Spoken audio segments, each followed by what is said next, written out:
Deep in the forest, there's a small house, and in the lobby, a girl with long, pure white hair is waiting for you. Finally, you've arrived. I am the administrator, the White Crane Sword Master Sang-hyun. Forget about that old man. She's a young girl, but not naive. Seeing you standing still, the White Crane Sword Master wonders if something is wrong.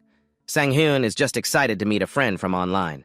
She gestures for you to sit down and chat to ease the fatigue. As soon as you sit down, Sang-gyong feels incredibly refreshed.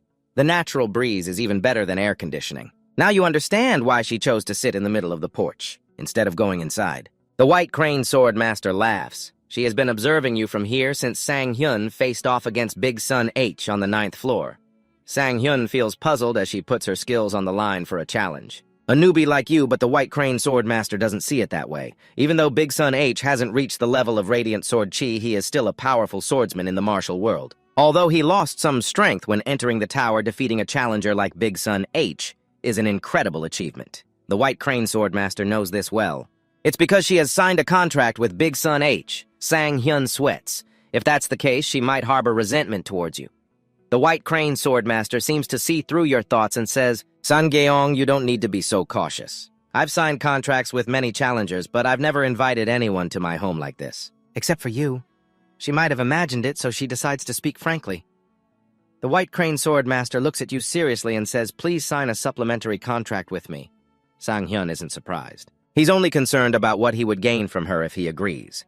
The White Crane Sword Master will make him her disciple, a lifelong administrator. Only one disciple can be accepted inside the tower, and that person will be called the disciple of the administrator, meaning he has signed a special contract. At the same time, Sung-hyun can acquire all the skills of that administrator. Sung-hyun realizes why the master-disciple contract is so important. But the Blood King hasn't even explained this to him, even though he has been her disciple for a long time. She must have been a bit forgetful lately, but the supplementary contract can be canceled at any time. He wonders why the White Crane Sword Master is entrusting a lifelong contract to him when this is very disadvantageous for her. The White Crane Sword Master admits it's similar to the Blood King. They chose him to fulfill their ultimate desire. They need the sharpest sword, a sword that will never rust or break, and you have the potential to become that sharpest sword. Sang-hyun only focuses on the ultimate desires both administrators mentioned and asks her what they are.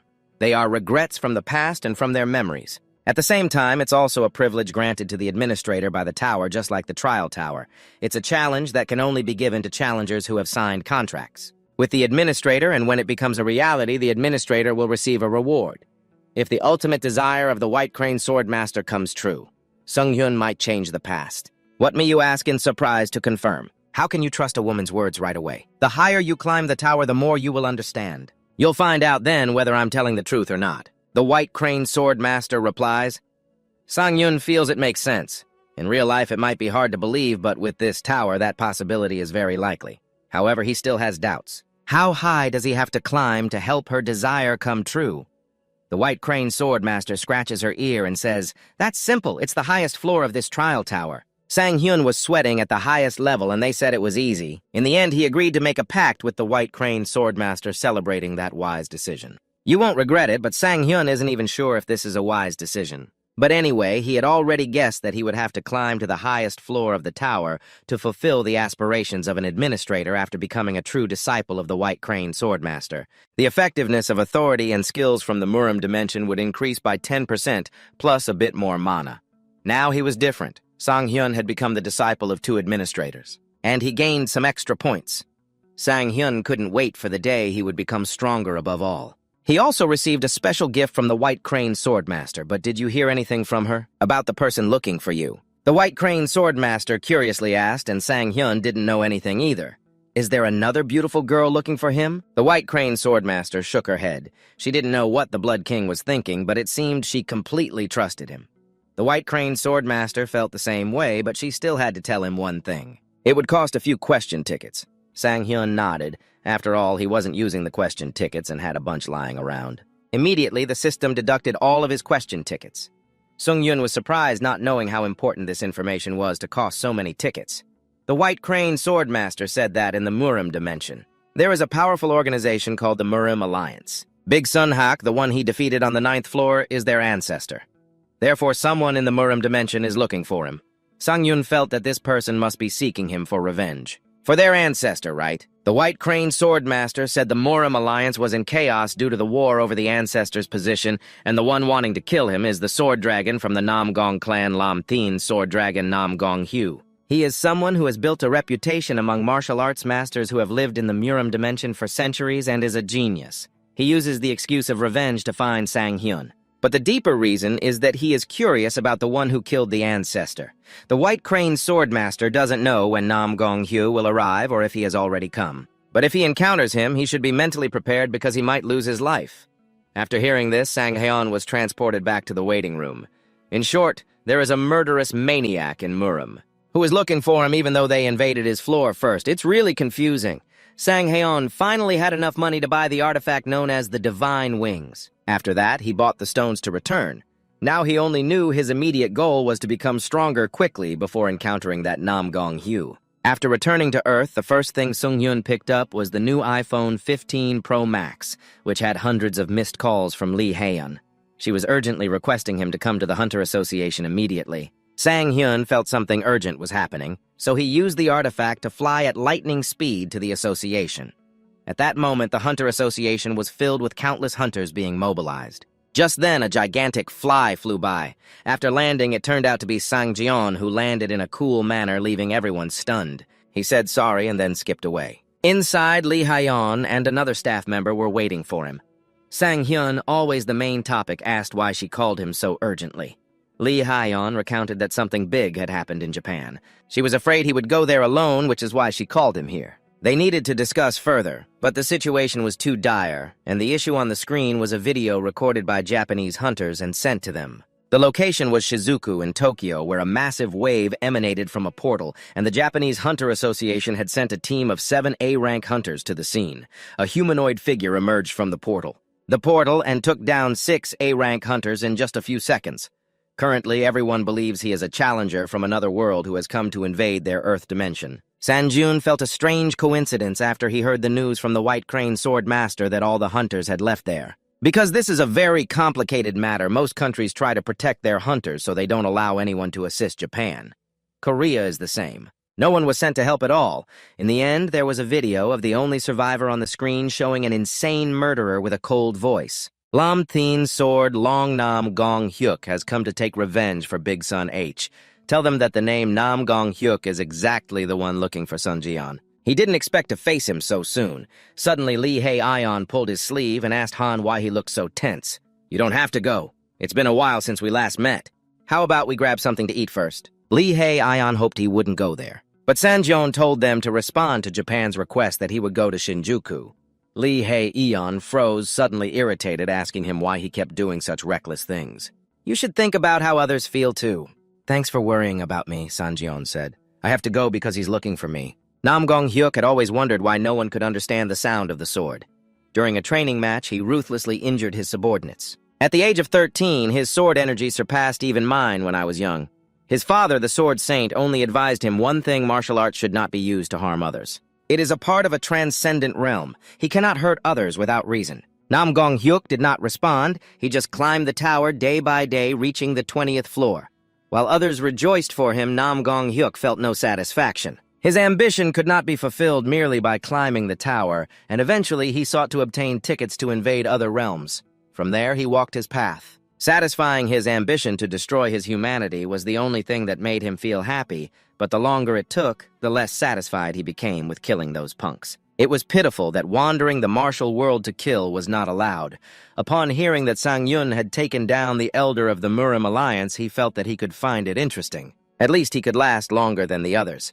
At the same time, Sang-hoon had arrived in Japan and was received in the most extravagant manner, with someone inviting him into the waiting room. Inside were Chon Se-ok and Seong-hun. After their collaboration on the 10th floor, they finally reunited. Sang-hoon heard from the association that the two were also here. But unexpectedly, they were participating, and it seemed that these were all the people responding to Japan's support request. Seong-hun heard there was another person from America as well, but they would have to wait longer. Sang-hoon felt that the three of them could match the S-rank hunters, but that Namgong Hyuk was a monster yet to be determined. And he could even take down all three of them. He hoped the person from America was stronger than them. Just then, the door opened, and Sang-hoon looked over, surprised to see Catherine. Catherine didn't want to meet him this way. I just wanted to see you on a more normal day. Our first meeting wasn't exactly a normal encounter, so we don't need to be like this. He coldly replied, making Catherine annoyed. Is this a couple's quarrel?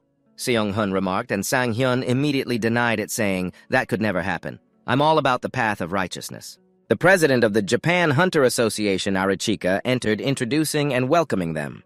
Sang-hyun thought she was just an ordinary staff member, but it turned out she held the highest position. It was expected that there would be no further support for Japan.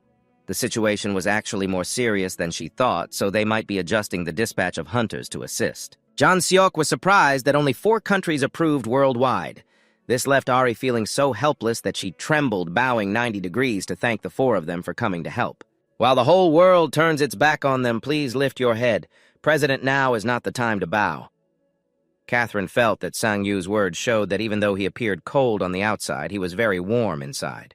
Instead of bowing your head, you should increase our reward. His next words left everyone stunned. That's right, you might seem cold and unapproachable, but once the reward is doubled, you'll become Japan's best buddy. Sang-hyun didn't come here to be a saint, or a hero for that matter, but to get the reward along with the growth that comes from taking down Nam Gong-hyuk.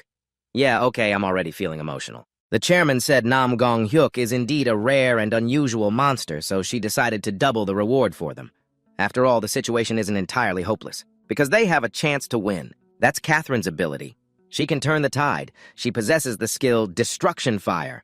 If a stronger opponent touches the flame, it will activate, reducing all their stats by 10, and a random skill will be sealed. They might win with Destruction Fire, but that's only if he touches this flame. In other words, they need to create a situation where Catherine can activate Destruction Fire. At that moment, a helicopter carrying an S-rank hunter from China Bai Mu arrived to assist, but ran into Nam Gong-hyuk. It seems both sides are having a deep conversation, but no one can hear it except the readers. You are Han San-jeon, right? Nam Gong-hyuk spoke up. Bai Mu smirked, introducing himself, his hometown, and gender. He would show him what a festival feels like when he touches someone from another dimension. Nam Gong-hyuk sighed, confused as to why these A-rank guys kept rushing at him instead of Sang-jeon.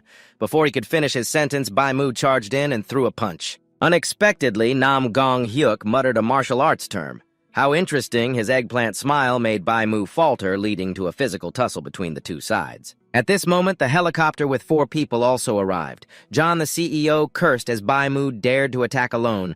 Otherwise, they would have formed a superhero team. Sang-hyun suddenly asked Catherine if she could land safely when they jumped down from here, because he had a great idea about that. Catherine has a damage immunity skill when falling with him, so that should be enough. If this works out, they could deal a ton of damage to him in just 1 hit. That's when Catherine activates Destruction Fire. The battle plan is set. Now they just need to act. Sang-hyun pulled Catherine along and activated his angel wings, diving down. John Seok clicked his tongue, seeing him still doing whatever he wanted, but that's what makes it interesting. The 2 of them jumped down after Sang-hyun took off. Do you even have a brain? In this situation, who just flies off without an explanation like that? Catherine was frustrated, but teared up as he didn't even bother to listen to her. Sang-hyun was only focused on the fact that Bai Mu was drawing Nam Gong-hyuk's attention. And this is their opportunity. Now the 2 of them have to split up. Sang-hyun will go ahead while Bai Mu was gritting his teeth, enduring as Nam Gong-hyuk had the upper hand. He smashed his shield with a contemptuous attitude, saying he couldn't even bring a weapon into his martial arts. What kind of martial arts is this? Next came the Dragon Strike 18 move from Nam Gong-hyuk. Bai Mu barely had time to yawn when he noticed a huge red fly coming towards him. That was Sang-jeon's counterattack in a move that descended from the sky, ambushing Nam Gong, causing him to fall and bleed, his palms swollen like his own brain, and the one responsible for this was none other than Sang-hyun, who brushed off his clothes and sighed. I never want to try that thrill-seeking game of falling from the sky again. Who are you? Nam Gong-hyuk gritted his teeth in frustration after being sneak-attacked with a painful blow. Seeing Sang-hyun smirk, he thought, you're the one I've been searching for all this time. Sang-hun activated his blood rage before the battle to heal his injuries while he unleashed his sword energy. Nam Gong-hyuk suddenly trembled with rage. He had always sought his identity, but was disappointed to see that he could only use fake sword energy. He slammed his fists together hard enough to break the blood clot. His face scrunched up like a monkey's butt, saying, I'm really furious right now. Oh, really? Sung-hyun immediately charged in, taking advantage of the moment when he wasn't armed. Nam Gong raised his hand to summon his sword, catching Sung-hyun off guard. Both sides rushed into a brawl, and his counterattack was shattered in just 1 blow. Luckily, Sang-jeon didn't dive headfirst into that. Otherwise, it would have been the end of his life. Activating Blood Rage to heal, he thought the aerial attack from earlier had already dealt him a lot of damage. Even now, he couldn't use the properties of his counter shield anymore. It turned out that was the true sword energy that the elders often mentioned. Nam Gong felt even more irritated as he recovered. Magic from the tower, but Sang Hyun didn't care. He just needed to win. Sang Hyun slashed with a beam of sword energy. Nam Gong stood still, waiting for the cut to come, then swung his hand to slice it in two. Just then, John Seok and Seung Hoon rushed out, but before they could get close, he had already retreated 3 meters to dodge the attack. But unfortunately, he ran right into Catherine, who had been waiting here since the afternoon. She activated her fire destruction spell, and immediately a huge explosion proved that the spell hit him. John pointed up and said, "He's up there." Nam Gong stood on the power pole, annoyed, saying, "You bugs dare to ruin my fun." He prepared to launch a strike, guided by the instincts of a hunter. Tell them that if they don't get out of the way now, they'll be meeting their ancestors. So all three scattered, running as far away as possible. A beam of light descended like an atomic bomb, taking them back a bit. The White Crane Swordmaster had taught Sanjion a family method. It was about transferring pure mana. However, it wasn't simple because it still maintained the feeling of connection even after their hands parted. Sang-hun felt that the first thing was truly transferring mana, and the second was the feeling as if she was inside him. The White Crane Swordmaster smiled. "Good, now you can apply it to your sword, but try it only after leaving this place. Because here you can't be put at a disadvantage due to the administrator's intervention, and now is the time for him to try using it and catch Nam Gong off guard." Sanjion, being the first from Earth to successfully fuse human and sword, neutralized his attack. He felt the sword energy perfectly in his hand and turned to check on the situation of the three. At that moment, Sang-hyun used an attack of the same level to nullify Nam Gong's slash. Catherine felt that both of these people were monsters. "Ha ha ha!" Nam Gong's laughter echoed, surprising everyone. He laughed as if he had just found a new favorite toy. "That's how you should react? I thought I would be disappointed." As a child, he realized that the more effort he put into building a sandcastle, the more joy he felt when destroying it. In contrast, Sung-hyun felt that Nam Gong was not only strong, but also mentally unstable. He had been knocked back by that lunatic. Although he didn't want to show off, Sang-jeon could only tell the three of them to step back for safety in case another situation like earlier occurred. Otherwise, he would lose more mana to protect them. It sounded a bit heartbreaking, but Seung-hoon agreed. Unexpectedly, after the challenge on the 10th floor, he once again couldn't do anything to help Sanjion. "But when we have the chance, we will carry out the fire plan carefully," Seung-hoon said before leaving. Now, only Sung-hyun and Nam Gong remained clashing in the air with such force that the houses and vehicles around them were destroyed. Their speed was so fast that it was hard to see them move. They were like two streaks of light in the gloomy sky, punctuated by a few explosive bursts. Now, John Seok understood why he told them to fall back. Even standing this far away, the wind knocked Catherine's hat off. She felt that Sung-hyun was on par with Nam Gong, but Seung-hun sensed he was at a disadvantage, and if this dragged on, he might die. Indeed, Sung-hyun thought he could match him if he leveled up his sword energy, but now he was being overwhelmed. The White Crane Swordmaster assessed Nam Gong's swordsmanship as superior. In rank a while, he was only rank C. If they didn't talk about swordsmanship, he was still a true monster, far too strong compared to him. In the end, Sanjion had collapsed. He mockingly said, "Is that all you've got?" He had used too many points for recovery, so if he used more stamina points, his fighting ability would be affected at this critical moment. Catherine threw him a peach wine bottle to recover his stamina. Sang-hoon caught it, opened the cap, and was about to pour it into his mouth when Nam Gong kicked him away and snatched the bottle. "This stuff is good-handed over, heh, you dirty dog." John Seok couldn't help but curse. While Sang-haeon was battered, the one who regained a bit of stamina was him Nam Gong, who always had a glimmer of hope for humanity. "You too, Han Sang-haeon thoughts like I can do this. Just give it your all until the last minute and you might win, you might survive." Thoughts like that made Nam Gong laugh, shaking with delight as he tore those thoughts apart. Piece by piece, he relished the moment when Sanjion's expression shifted from optimism to despair, which was what entertained him. Nam Gong charged in frantically, attacking Sanjion. But he was not satisfied. He didn't like that his eyes were still filled with hope. He gritted his teeth in anger and landed a powerful punch that sent Sanjion rolling on the ground. His body trembled, unable to stand firm. More pathetic than the first time climbing the tower, Nam Gong approached with an angry face. He couldn't understand why he still held that gaze. Even if he had no strength left to move, if that was the case, he would blind Sang-hoon. Nam Gong wanted to see him fall into despair as Sang-haeon cried out in pain. His eyes had turned a deep red. His recovery ability had used up stamina points, but he had reached his limit. If he concentrated all his strength, he could throw one more blow, but right now he couldn't see anything. There was no way to land an accurate hit. What should he do now? Just then, 3 people rushed toward Sanjion, but he knew that if they came, they would only be sacrificing themselves for him.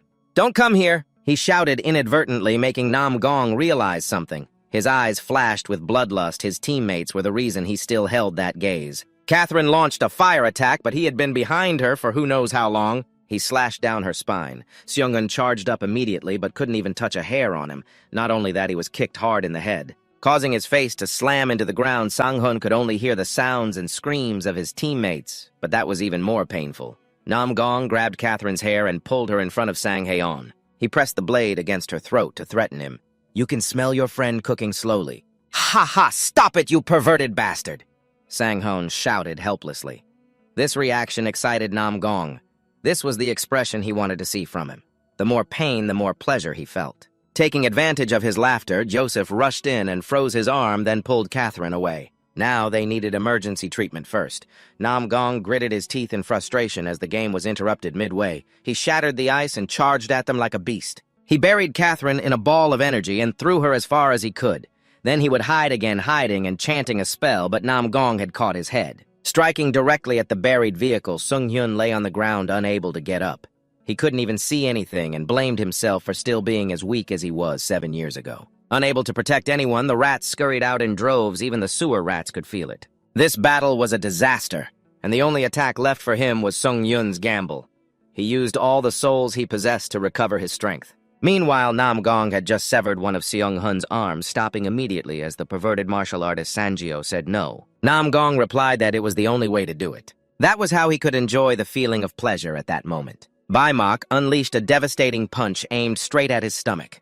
Thanks to the fire destruction sword energy, his fire sword had been sealed for 10 minutes. "I am the hero of China, Baimak." "I'm still alive, you filthy trash," Baimak shouted, but he arrived a bit late. He came and went as quickly as the wind, using Catherine's fire to carry her away before Nam Gong could catch both of them. Nam Gong gritted his teeth, realizing he should have known better. He had dealt with them before entering the battle with Sanjion, leaving only one way to avoid being interrupted.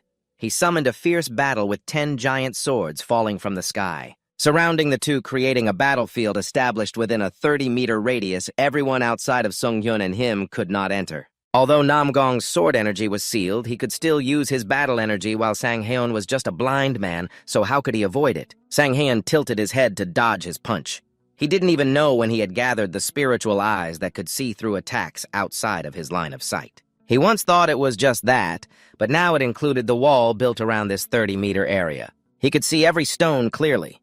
After losing his eyes, Sang-hyun could see even more. It turned out he had never used the spiritual eyes correctly before. Now Sang Haeon seemed to have opened a third eye, also known as the true spiritual eye, which could only be activated in life and death battles where his life depended on his fighting senses, his 6th sense. Something Sang Haeon had completely forgotten after regaining it, evolved and helped clarify his senses even more, even after being beaten and battered. His blood surged to the new level and Nam Gong jumped back defensively. He felt that now Sanjion could fight him on equal terms as he saw Sang Haeon charge forward. For the first time, Nam Gong felt hesitant. He didn't understand why suddenly his martial arts had improved and his sword was sharper. Sang Haeon stepped into the shadows, activating the secret technique, increasing his movement speed and accumulating enough for 7 uses of the skill gliding like the wind, plus the 10th accumulation of the combat sword type. But he still felt the two were not on the same level. The one in danger was still him, and his mana was about to run out. In 10 minutes, he would unlock the skill, and by then he had to end the battle. While the fire destruction was still effective, the only thing that could turn the tide in a fight. Close combat was the element of surprise. Sang-hun stretched out, throwing the sword towards Nam Gong, which was indeed a bit surprising, but he could dodge it. "You made a foolish choice, you idiot." While he was unarmed, Nam Gong threw a punch, and Sung-hyun fell back to avoid it at the same time. Summoning the blood sword newly inscribed into his soul, a sword lunged from Sanjion's body. Nam Gong, caught off guard, was pierced through the stomach. Fresh blood sprayed out. Looking fresh, the sword even pierced his dantian, so he had to quickly retreat to recover completely. Just then, the fire destruction wore off. The fierce battle could no longer be sustained.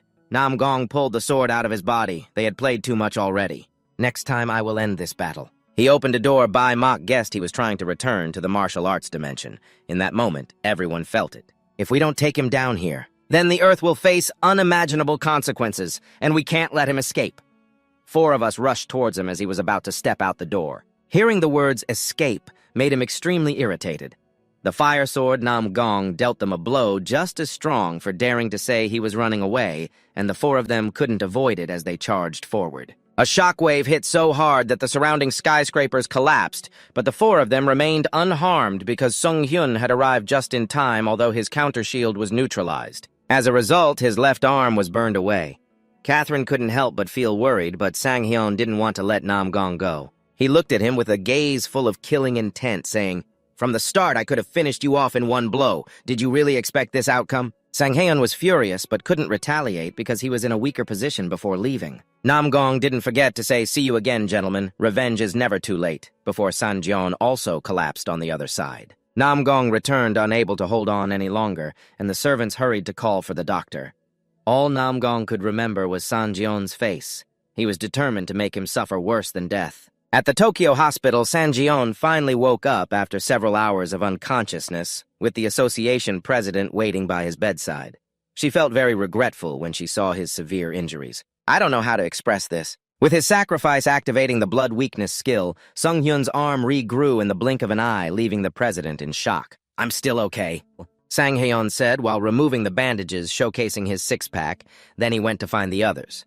First was Catherine, who unfortunately was just in time to bandage her back wound. So everything that shouldn't be seen Sang Hyun had already seen. Meanwhile, John Seok was struggling to crawl while cursing, but when he saw San Jion, his face lit up, though it bore the imprint of Catherine's 5 fingers. It seemed she was still doing well, so there was nothing to worry about. Only Seung Hun was someone he hadn't met yet.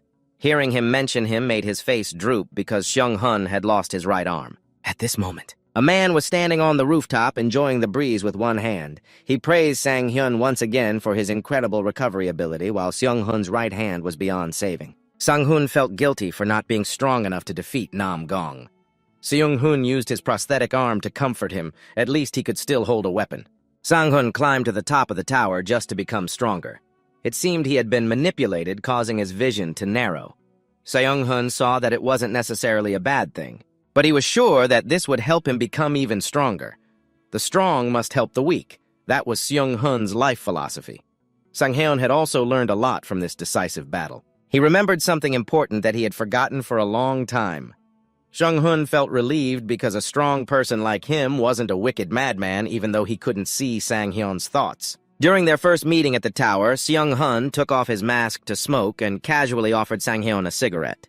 He said no to alcohol, but his face was surprised. When he saw what was behind Seung Hun's mask, he stammered, "Sang Hun!"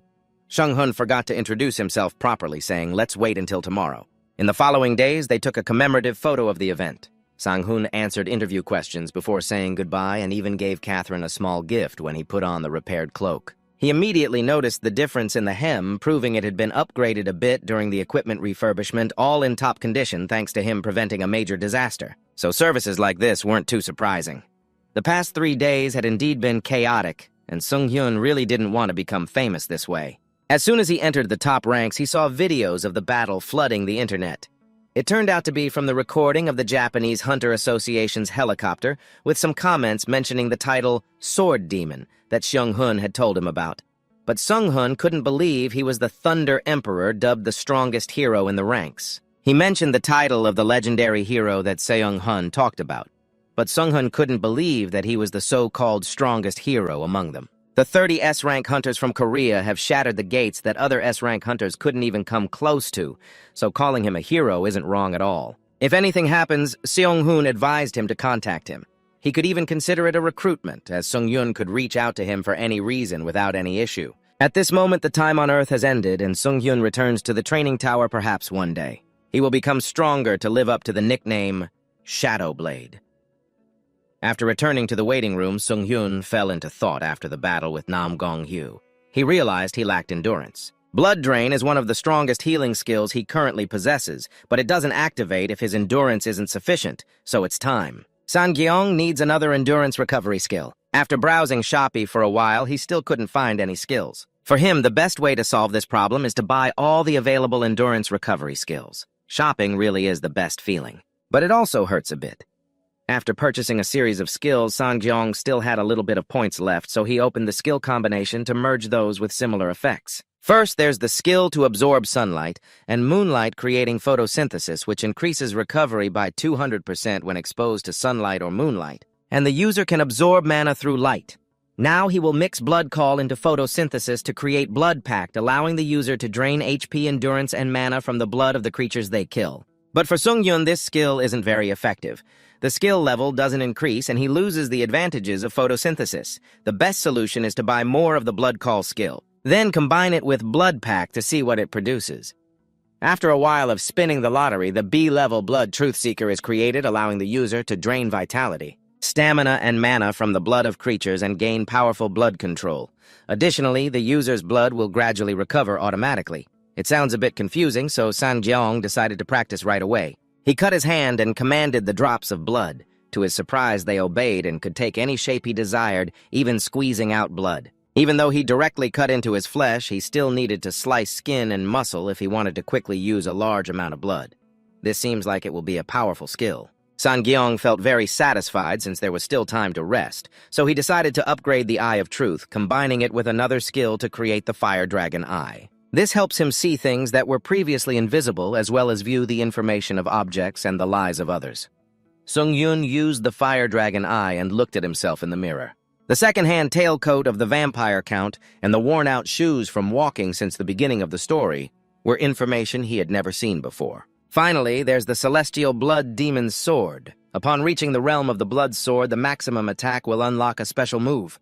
Remembering the move that Nam Gong used to destroy the Shizuku region, only those who have reached that level can awaken the true power of the Celestial Blood Demon's Sword. He initially thought it was just a fine sword. He didn't expect it to contain such powerful abilities, and once he has a good item, he must use it right away. Sang directly entered the 11th floor with the theme of mental purification. This challenge lasts for 7 days with the condition of completing the 7th trial in the remaining time. Of course, if he fails, he will just have to go meet his ancestors. As soon as Sang arrived, someone welcomed him to the Purification Temple. From now on, he will have to undergo trials set by the gods to purify himself. These trials will continue until he dies, even if he is just an explorer. But if he dares to accept these divine trials, he will have to face the consequences. A young forest man stood on one leg smirking as Sungyun asked about how to pass the first trial, which only made the guy look down on him even more. Because the rules of the trials in the arena belong to the 7 supreme gods, he didn't understand how a foolish explorer like you could make it here. But I have to explain, he said. The trial has only one simple requirement to prove your body, faith, and mind. The easiest is the body. But he had to explain that the trial had just one simple requirement to prove his body, faith, and mind, with the easiest being the body. It's harder when the mind is also the toughest trial. The method of testing is basically that in each room, there will be a high-ranking bishop waiting. Sungyun, you just need to keep moving on to the next room, by killing or persuading that person. So I just need to get past that guy, no matter what method I use. Sang asked again, but he didn't say anything more. He directly stepped into the first trial, rushing to engage in a fistfight with Sang He guessed that this guy must be at the level of someone who has received the title of Pioneer. He applied pressure, forcing out a drop of blood, then shot it towards the black-skinned guy like a bullet. The blood bullet hit him right between the eyes, leaving him unable to comprehend what just happened, and he fell dead on the spot. Sang also felt that this skill was indeed insane. Luckily, it fell into his hands. He then absorbed his soul, Bishop Johann. The other administrators found it interesting. They decided to keep an eye on him. Looking at their nicknames, he guessed they were just curious because this trial involved the gods. Sang picked up an item that fell from Johann. He activated his dragon eye to see more details. It was a mirror containing the divine power of the high-ranking bishop, specifically Johann's. It could be used to create a divine shield just once. However, hidden behind it was the ability to guide the user to prove their destiny. Hearing this, Sang couldn't grasp its implications. So he decided to put it in his bag and move on, hoping for more opportunities to prove his body since he wasn't good at persuading others. He opened the next door. Sang heard a mocking voice. An outsider we don't even know the name of, yet you made it here so quickly. Johann must be out of time now. A female monk was sitting in a chair in the middle of the room. She was the bishop of the second trial. She introduced herself as Ren and then started by throwing the chair from under her butt unexpectedly towards him. Sang caught the chair. Such a violent opening showed that this was a trial to prove the body. Ren charged forward with two inflated airbags precisely swinging a sword. He recognized it as sword energy, but it felt like he had used it before. Sang-hun used thunder sword energy to slash a crescent arc towards Ren, severely injuring her. But what she was concerned about was the aura he used, which basically a normal challenger couldn't master. Ren was quite surprised because that was the holy power granted by God to the pastors. She just didn't expect him to have no holy power at all. Yet he could control such top-tier sword energy. Then Ren healed her wounds in an instant. Her damage was indeed lethal and accompanied by some annoying holy power. From what he heard from the first priest, there was no need to kill the bishop to pass the trial. So he wanted to try to persuade Ren. She didn't know, but to persuade a girl he would need at least 7 tongues. "How many rounds of physical trials like this are there?" Sanjion politely asked, but Ren didn't answer and seemed more irritated by his laid-back attitude. As if she was sure of her victory. Just win, then do whatever you want. Jen charged forward, swinging her sword. Sang-hyun stood still, waiting for her to get close, then activated acceleration, knocking Jen's sword away and pinning her against the wall. "Be quiet! Don't make me angry!" Sang-hyun, the domineering man, didn't understand what had just happened for a moment while he continued to ask about the trial process. "Do you intend to take anything?" Ren asked. The administrators all squinted, waiting for his decision, but Sanjion had already embraced a path of asceticism, so he had no interest in the opposite sex. "Why do you ask that? Who would come all the way here just to do that?" Sanjion countered in her eyes he was just a bewildered deer, according to Ren. There are still 2 more physical trials. The faith trial will start at the 5th and 6th gates. And the last one is the trial of divine power, but Ren said he should give up early because no one has ever passed the 7th trial. Anyone who reaches that gate will either go insane or die from the 7 openings. Bleeding continuously, Sang-hyun used his fire dragon eye to know she wasn't lying, so he had to believe it.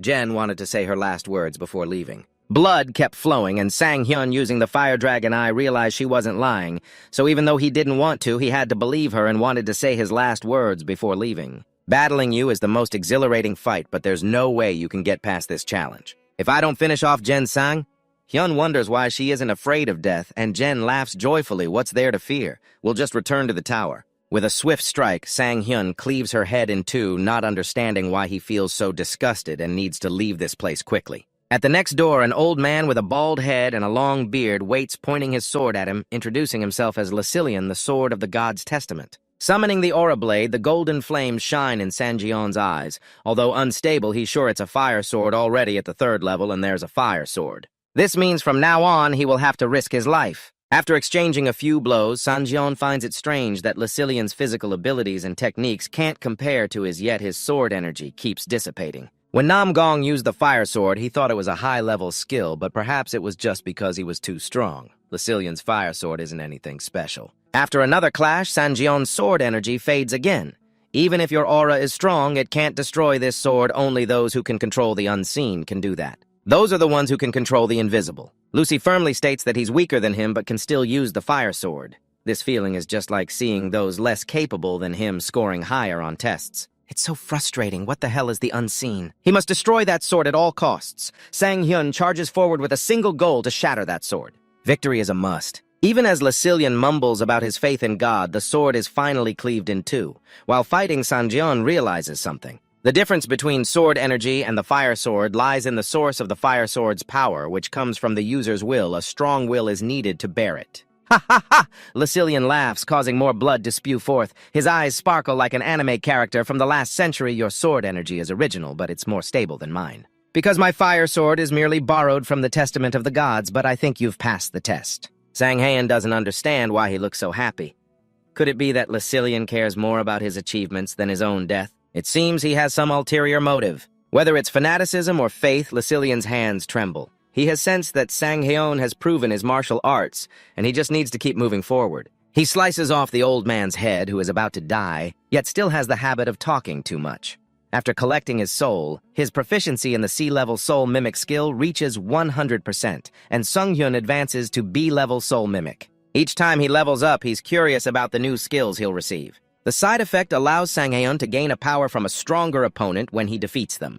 Indeed, the soul mimic skill never disappoints. Being at B level is already this impressive. So what would it be like if he reached A or S level? Looking at the beautiful status board makes Sang-hyun satisfied. Back when he was a trainee, he never thought he could achieve this level. He could reach this level. From Lucilian's soul, Sang Haeon gains the skill of unyielding will, which enhances his physical abilities and concentration when facing stronger opponents. Sang Haeon confidently steps into the fourth door, but inside the room is completely empty. This makes him even more alert, so Lucilian is dead. A being with angelic wings appears above Sang Haeon. It's a boy with dark eyes from staying up late grinding ranks, but the administrators have warned him to be careful. Sang Haeon slashed at the ceiling. But he had landed, and seeing his attitude, he guessed that Sang Haeon didn't like small talk, so he decided to start the trial right away. Before the battle began, he provided his background, a pastor training Kiran, a stronger opponent than Sang Haeon, which activated his indomitable will. Sang Haeon sensed the energy was far different from the three bishops before. Karen summoned a shard of glass and shot it towards him at the speed of light. Sang Haeon jumped aside to avoid it just as the shards reflected back at him. Fortunately, he used the fire dragon eye immediately to block that beam of light. It reflected off the mirror and caused damage, so he needed to attack Chiron before those beams were unleashed.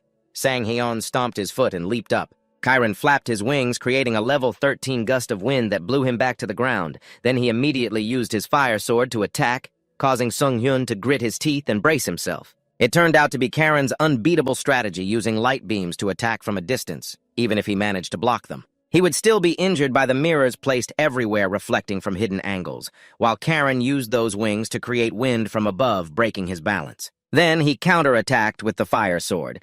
Indeed, it was a tricky move, and he couldn't break the mirrors because doing so would create smaller shards. The reflected beams multiplied, and he only had 2 eyes. Sung Yun's 2 masters seemed to be sitting on a pile of fire, but he kept moving forward because life allowed Chiron to continue attacking, launching 4 beams of light that reflected in every corner of the mirrors. They aimed at Sung Hyun, resulting in a huge explosion accompanied by dust, but no skin or flesh fell. Everything was absorbed by the shield, and that last blow charged enough energy for the shield. So Sung Hyun just needed to unleash it, returning Chiron's attack with the damage he dealt, making him experience the pain of the weaker ones. What the hell is this? I see no evidence that you have learned magic. Could it be that you were granted holy power? Chiron mumbled, while Sang Hyun knew nothing about holy power or holy energy. Karen nodded, finally declaring that he wouldn't run away or lose, qualifying to complete the entire trial and prove his body Sang Haeon, absorbing his soul and taking away a power, the holy power, engraved in his soul. Sang Haeon only understood that holy power was the strength that the bishops here used like mana. After obtaining it, he felt the energy in his heart but couldn't move it, and of course it was different from mana reacting to the 2 masters making Sang. Hyun, curious about the dominance of holy power. If he had more of it, would he become the ruler of the world? Approaching the 5th door, an old woman not even 1 meter tall was waiting for him, welcoming the one with martial arts. Sang Hyun asked what it meant, and the old woman explained the meaning of the name. Because his only purpose was to win and keep getting stronger, and one day become the most powerful indeed, Sang Haeon wanted to be stronger, but to become the most powerful was a bit much. Suddenly, she stood right next to him without him noticing, and spoke as if she could read Sang Haeon's thoughts. I'm not exaggerating. It's just the final result of your efforts. Sang Haeon immediately swung his sword in caution, but her voice echoed again, this time above his head, then suddenly appeared in front of Sang Haeon. Don't lose control! This trial doesn't prove your physical abilities. Its purpose is to demonstrate your faith. The faster Sang Hyun swung, the less he hit. Her movements were indeed impossible, but not entirely. There was only one possibility. She resided in his consciousness, thousands of her old hands reaching out. Grabbing his limbs, Sung Hyun felt all his strength being drained. The old woman's drooling mouth opened wide before him and swallowed him like a hamburger. She took a sip and spat him out briefly, saying that Sung Hyun was still confused, thinking he was inside her belly, when he heard that the 5th door had successfully closed. Now you can go. Because the 5th trial begins with superconsciousness. In other words, only those with strong willpower can truly look into their own hearts. She sensed that strong willpower in him. A steadfast will can crush anyone to become stronger no matter what. I still remember that feeling. The desire to be stronger lures you to kill whoever it may be, that deep-seated craving within you. She raised her hand as if she were channeling. Sang-gyeong remained silent, unsure of what to say, even when she told him to send her off to the afterlife. Sang-gyeong's outright refusal startled her because he had already passed through this threshold. So killing another person would be pointless, obviously. It must be asked, isn't it surprising, haha, if I'd known I would have let you go through the entire trial process. Hearing this made Sang-gyeong want to chop off that silver-haired head. Finally, she stopped talking, patted his shoulder, and wished him well on his upcoming journey. As Sang Hyun moved deeper into the corridor, it grew darker and more obscure. The darkness gradually seeped through the mirror, and soon he found himself in a pitch-black void where he couldn't even see his 5 fingers when he reached out. A voice suddenly echoed in his ear, startling Sung-hyun. He immediately swung his sword on high alert again. He thought to himself, "You guessed right." The person replied, having read his thoughts, as Sung-hyun once again entered the realm of consciousness. The old woman from earlier named Hania had planted a seed on him. That's why Sang-gyong could penetrate the realm of consciousness. It turned out that when she patted his shoulder, she did that. It was indeed careless, but you don't need to worry too much. Your outer body is being guarded by me, the 6th bishop said, but he felt this was even more concerning. After being threatened by her to cut his throat, Sang-gyong felt nervous and asked about how to prove his faith politely. The nun chuckled in satisfaction. Now that's more like it. According to her, he was currently in the realm of consciousness, and he just needed to look straight into his own awareness to pass this trial. A person's awareness is greatly influenced by their faith. But he didn't have to worry about this because it felt just like closing his eyes and falling into a dark void. In short, if he could perceive the essence in the realm of awareness, which is inherently invisible, he would pass through the gate. So in the name of Aileen as a nun, I declare. The 6th trial begins. As she finished speaking, Sang-hyun fell into a dark water area, fortunately reacting in time to avoid choking. Aileen whispered in his ear, "Surprised yet?" The pain is very real, isn't it? He would have to quickly find a solution or else. He would experience the feeling of drowning in awareness. Whatever was difficult, Sang-hyun activated his mind like a solid stone to regain his composure and get back in the race. It felt quite good, so he could sense that something had just passed through his fingertips. Aileen was quite surprised by his determination, not expecting him to react by moving his body while his mind was lost in the realm of consciousness. Aileen kept her distance from Sung-hyun because in reality he was swinging his sword wildly. She thought to herself that she had to keep the secret of how she almost killed him. After that, his bodily senses were returning, albeit slowly. However, 2 hours had passed outside, and Aileen said that this was quite a fast speed comparable to a monster, which was quite astonishing. Inside, Sang-gyong was panicking because time in the real world was passing much faster. If he remained stuck here, it wouldn't be long before 7 days would pass and he would die from exceeding the time limit. He tried to feel his body and activated the fire dragon eye to see everything around him, but now it was a sea of blood. Aileen held her head in frustration, unable to believe what the hell was happening. Why did the once hazy realm of consciousness suddenly become so clear? Not only that, but Sang-gyong also sprouted 2 pairs of wings, making her look more majestic than anyone he had ever seen with such strange wings. Inside her consciousness, Sang-gyong was flying at incredible speed. The light and brilliance passed through the realm of perception, but he couldn't quite grasp what it symbolized as it was distorted and terrifying. After a moment, he stopped at a circle formed by swords. Sung-hyun grabbed a blade, slicing through everything around him, and at the same time he returned to reality bewildered by the wreckage he had caused. But could he really prove his faith like this? It has nothing to do with proving faith. It's about acknowledging oneself, Aileen explained, because people often don't fully understand their own beliefs, and they might not even know what they believe or think about. The purpose of this trial is to confront the realm of consciousness, created from the process of thinking, believing, and acting after overcoming a dark past, and to become stronger without losing one's human essence. That's what she read from his inner self, though sometimes being honest with one's desires is difficult. It's the right path again, so this time Aileen had to say goodbye to Sang-gyong. He confidently opened the 7th door, the final door of the trial. An eye on the ceiling stared directly into his, and that was when the examining god was watching Sang-gyong.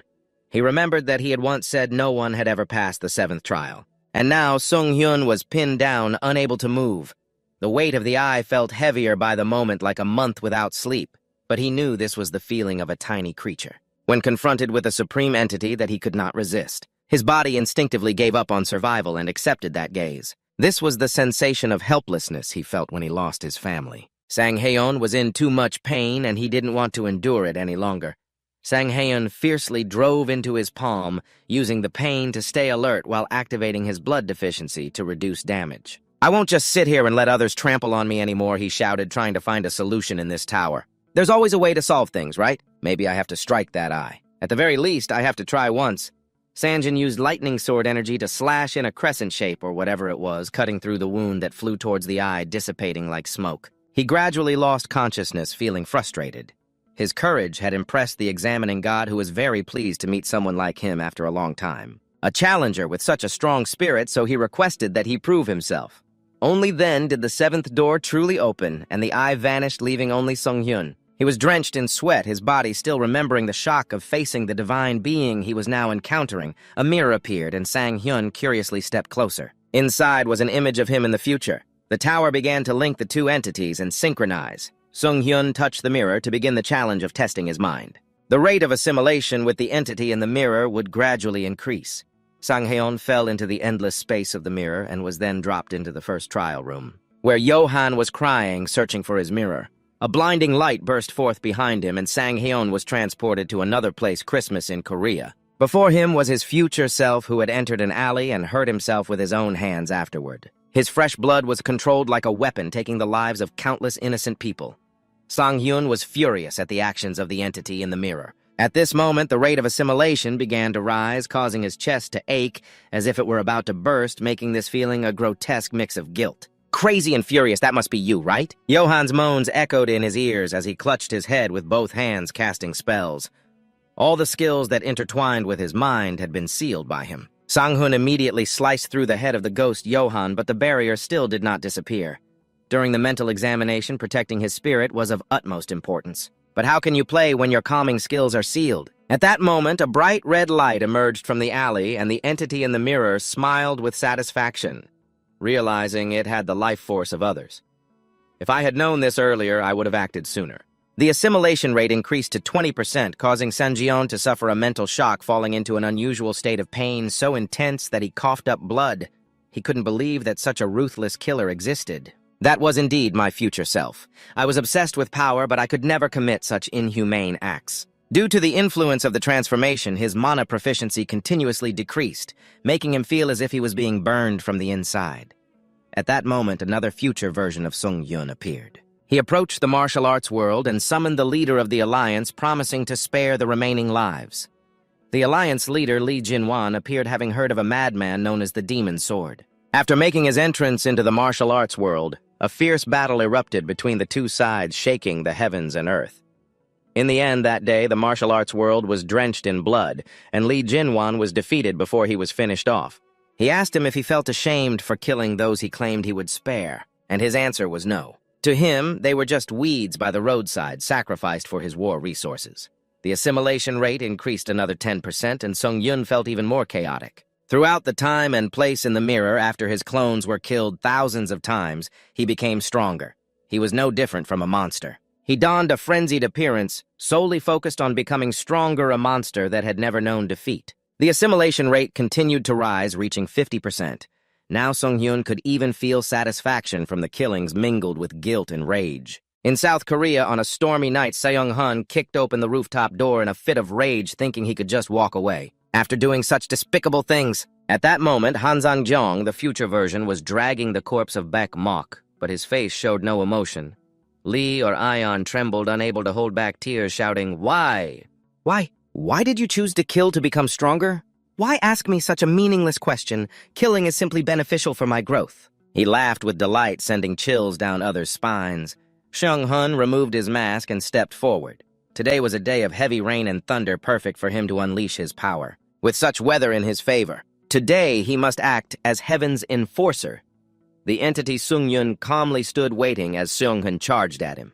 Indeed, he couldn't see him as an easy opponent, but that was just his past self. In a swift motion, Seong-hun split him in half before he could react, his body falling apart before Lee or Ion leaving her speechless. Meanwhile, Sang-hyun was struggling to crawl through the viscous sea of blood. If he made a mistake, he would be consumed by the mind of this madman. Having only synchronized halfway, he already felt his mind splitting in two. The increased assimilation weakened Sung-hyun's mana even further. He frantically slashed at the void, but it was of no use. The assimilation rose to 70%, and the mental shock was so overwhelming that Sung-hyun could no longer distinguish between pain and pleasure. He sank into the sea of blood as if about to merge with it, a foolish smile on his face, his eyes vacant. A memory flooded back. He had buried a mirror filled with Johan's holy power. But he tried to pull it out to create a shield, reducing the mental disturbances to protect his head, and the barrier surrounding Sung-hyun's head was finally removed. The transforming energy had vanished by this point. Sung-hyun's essence froze for a moment before he took Lee's life or the ion from within his body. Sung-hyun tore his body in half and declared, "I won't let myself be swallowed." The system notified him that he had completed the mental test, proving that his faith would never change. The end of the mental test was also when he returned to the mirror. It turned out he had been standing in front of it screaming madly. His two masters felt relieved that Sung-hyun had returned to normal, and the examining god was very pleased with his performance. And he wanted to meet Sung-hyun. The stone beneath his feet cracked and disappeared, and Sung-hyun was forcibly summoned to the divine realm, of course with the tower's permission. And the administrators could no longer monitor him. After a while, Sung-hyun opened his eyes and found himself in a place that could be called either sea or sky. A beam of light appeared, forming an extraordinary body with a voice that seemed to come from his mind. "Who are you? Why do I sense divine power from you?" That was the examining god. He felt strange looking directly at Sang-hyun, wondering if he was a divine replica created by the tower. Sang-hyun didn't know what a divine replica was, so he asked back.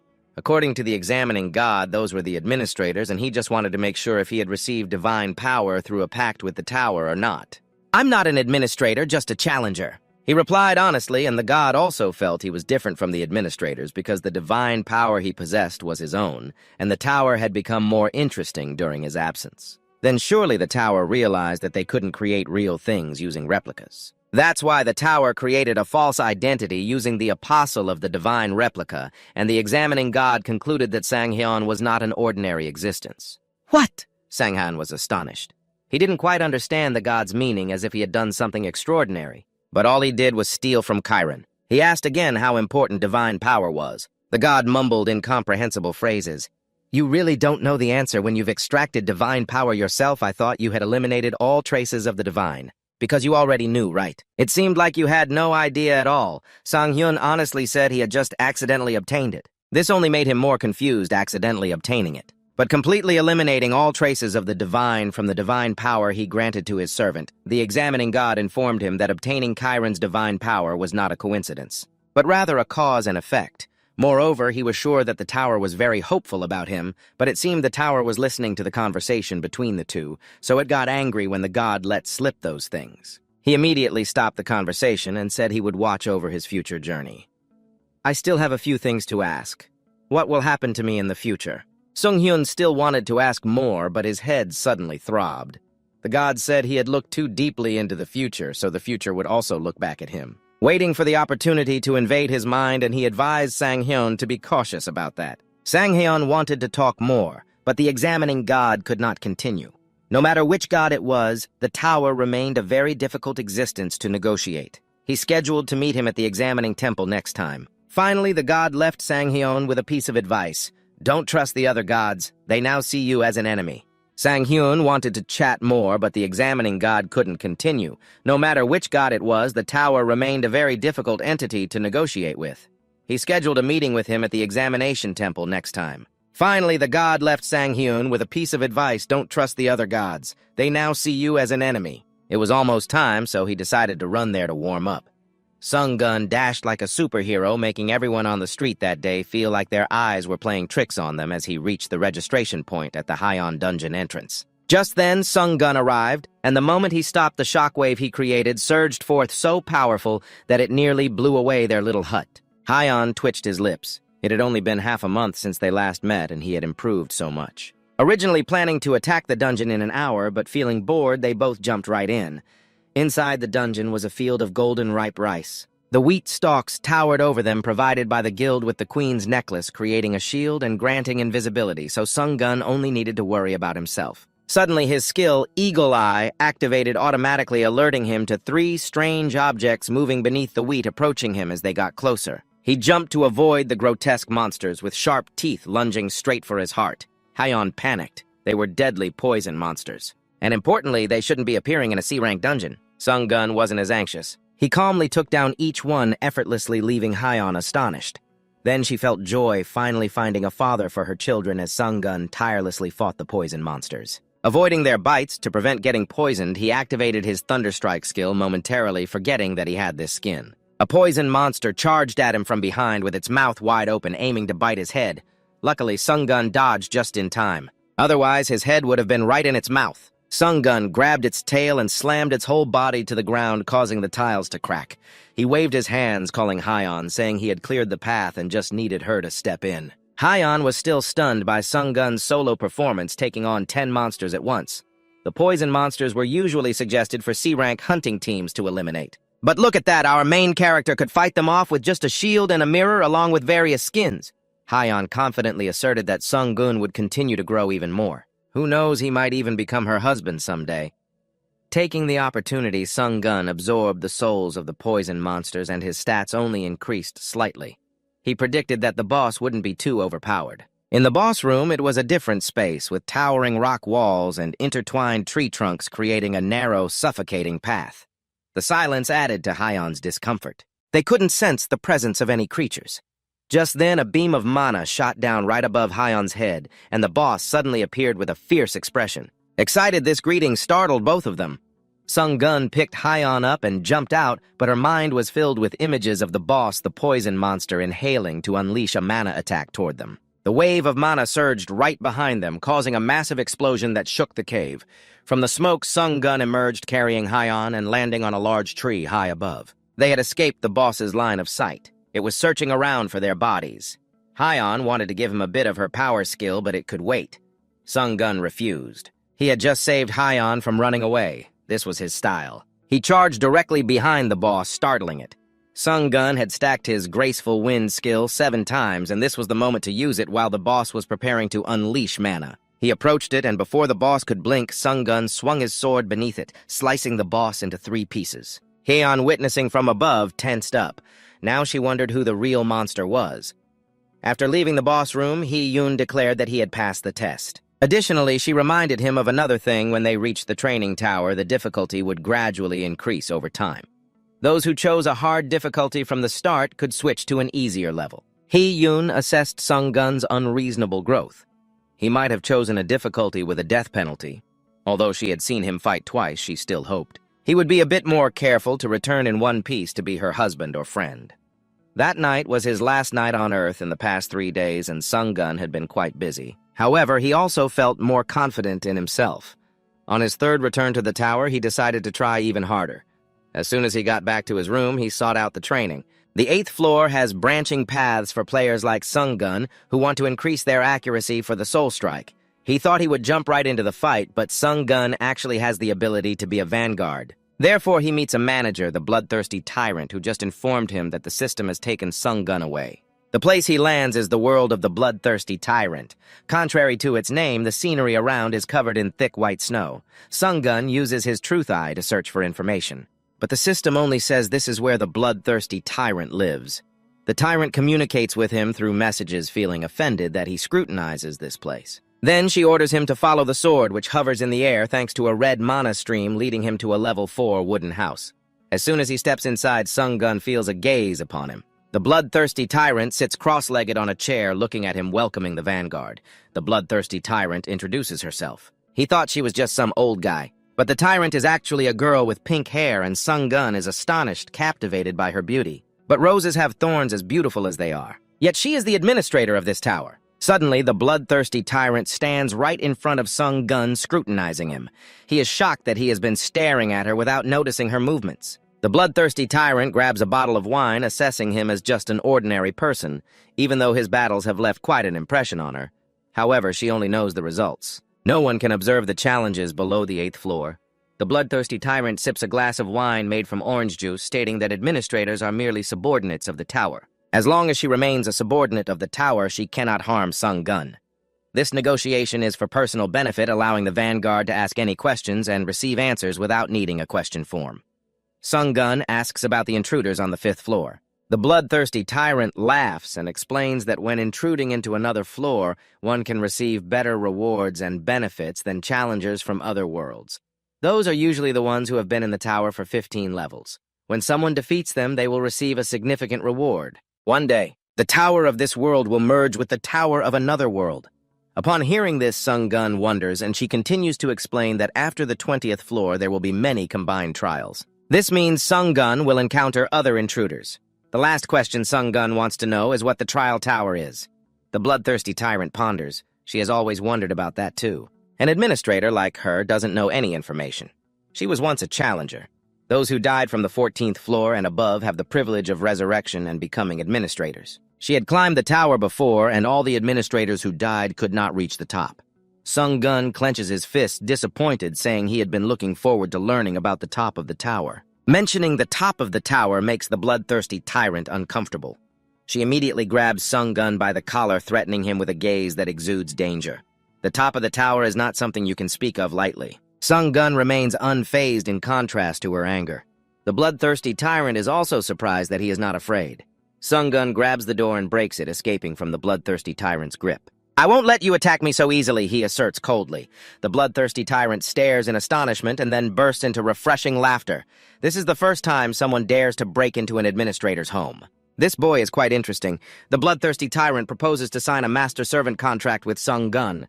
After returning, Sung Gun immediately checks the exclusive shop. When signing a contract with the administrator, Sung Gun will be able to buy items that only the bloodthirsty tyrant sells. However, the second page can only be opened after reaching the 10th floor. Currently, with his initial SP points, he can only choose one of 3 items to purchase.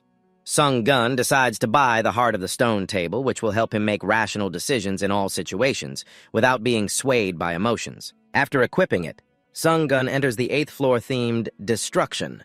He needs to defeat the zombies summoning skeletal warriors. He thought the game would be easy, but Sung Gun is now wide-eyed, because beneath his feet lies a pile of bones stacked so densely that not even a mosquito could pass through. They might want to overwhelm him with numbers, but Sung Gun doesn't care about that. He charges into the midst of the skeletal swarm, causing the surrounding area to explode. White bones shatter and scatter, and the skeletons begin to rush in to bite and tear at their target. He charged into the midst of the skeletal encirclement, causing the surrounding area to explode. White bones shattered and flew everywhere as the skeletons began to rush in to tear their target apart. Sung Gun let them take a swing at me and see what happens. But just 2 words, that's too weak. I can smash their bones like breaking sticks, yet because they're so weak, my skill only increased by 0.08. I feel frustrated wasting my energy on this bunch of losers. Suddenly, a voice echoed from afar. "Which bastard dares to disturb my sacred land?" Sung Gun quickly turned toward the source of the sound. It could be the boss. He immediately absorbed the fake energy and summoned his skeletal minions. They would fight the tower's bone soldiers while Sung Gun moved forward. Graceful as the wind, he slipped through the dense ranks of bone soldiers, rushing toward the distant boss, which he was sure was in an ancient castle. Upon arrival, he saw a bone soldier dressed in rags. Covering his malnourished body, holding a summoning book, the soldier looked down on Sung Gun, sneering at a lowly human daring to invade his magnificent castle. "You will pay dearly for this," he declared, and with that he summoned 2 gatekeeper monsters.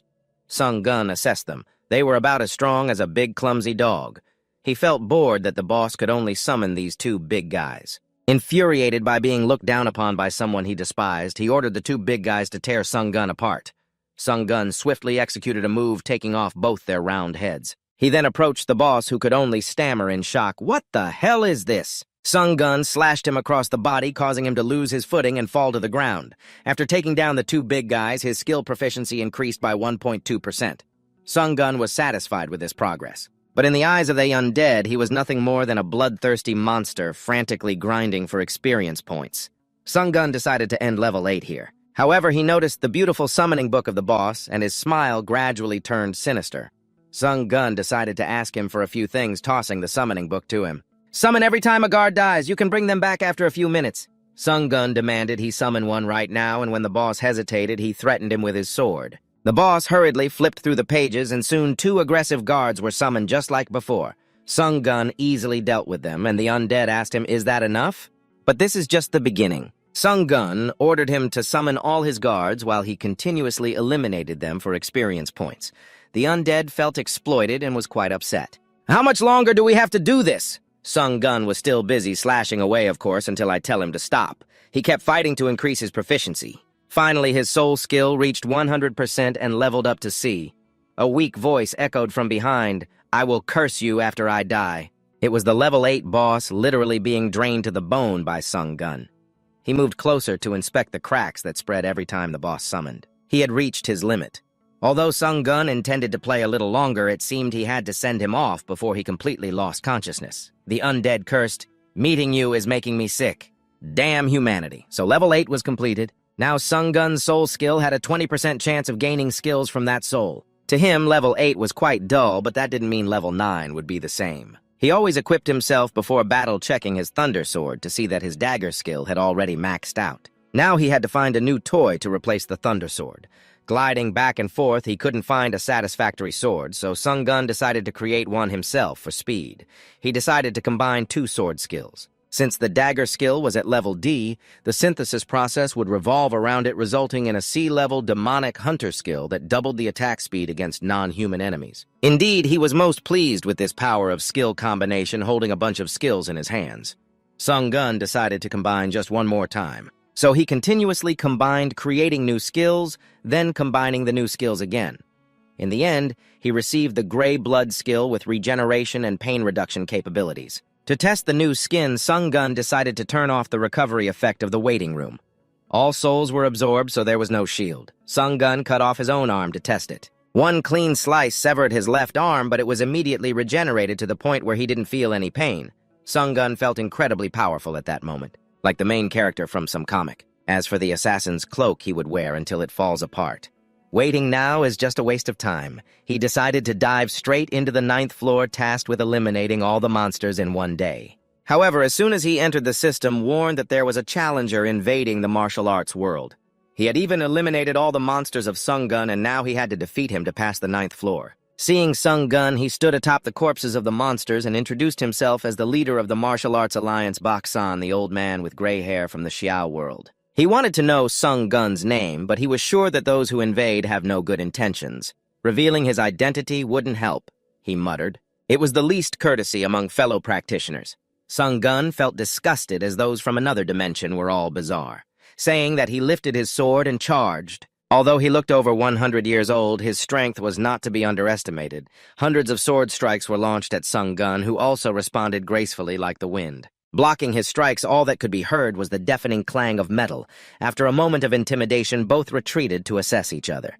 He smirked, realizing that there were indeed masters here. "Forgive me for underestimating you." Sung Gun exhaled. He was already tired of facing hypocrites. He was sure this guy was here just to kill him and claim the reward. The attitude of fair competition made him feel disgusted. At that moment, he revealed his fierce aura through his cold eyes and raised his sword to unleash his sword-light ability. Dark purple smoke enveloped the area, temporarily blinding Sung Gun for 5 seconds. He said his final words to the nameless swordsman while Sung Gun was engulfed in complete darkness. He used a mana resistance combo, reducing the blindness time to 2.5 seconds along with his spirit eye to see through the enemy's attack path. Just as he did, the tip of his sword was right behind Sung Gun. He quickly turned to dodge the attack, but still got a cut across his neck.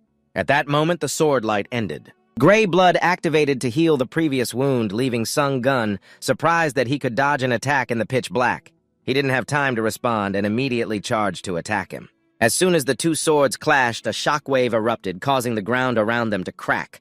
Sung Gun turned and kicked while Sanhak used his sturdy knee to block the blow. Then from above, he swung a sword straight down at Sung Gun, who was also swinging his sword horizontally at him.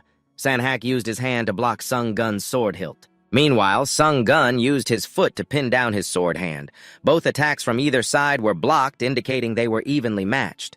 He muttered about the dark magic being very strange. Sung Gun didn't care what he was saying. Now his stats had increased, but were still only equal to that old man. This time, Sanhak would not hold back. He unleashed his sword, light trapping Sung Gun in the dark. Sung Gun cursed as he used the mana resistance combo and spirit eye again. This time, his sword blades flew at incredible speed. Sung Gun blocked each strike, but still received a horizontal slash across his back, immediately activating the Blessing of Steel. However, his shield still shattered into pieces. It simply couldn't withstand that full-force attack. 2.5 seconds passed, and the scene returned to normal as Sung Gun shattered a nearby rock. Shielding Sanhak's view, he sliced the large rock in half right before his eyes, while Sung Gun had jumped back, increasing the distance between them. Sanhak turned back to see Sung Gun healing his wounds. He frowned and muttered again about dark magic. He thought Sung Gun was a skilled martial artist, but it seemed he was just borrowing from elsewhere. Shaking his wrist to check, he said without looking back at himself. The sword light he used was also a unique skill obtained from that tower. While pretending to be righteous, Sung Gun activated his graceful wind 7 times, immediately closing in on Sanhak, who swung his sword to block in surprise. The weight of this attack made him struggle. Sanhak had previously overcome countless challenge floors with his sword. He had drawn blood from challengers from other worlds, among them those from Earth were the weakest of the weak. Compared to a jar of honey, they couldn't even touch a hair on his head. Yet this time, Sung Gun had pierced through that silver hair. His long hair flew in the wind, but his face was filled with anger. Sung Gun continued to swing his sword until he completely pushed him back. His wounds had healed. But San Hak was struggling with a bloodied face. The administrators had now placed their bets on Sung Gun.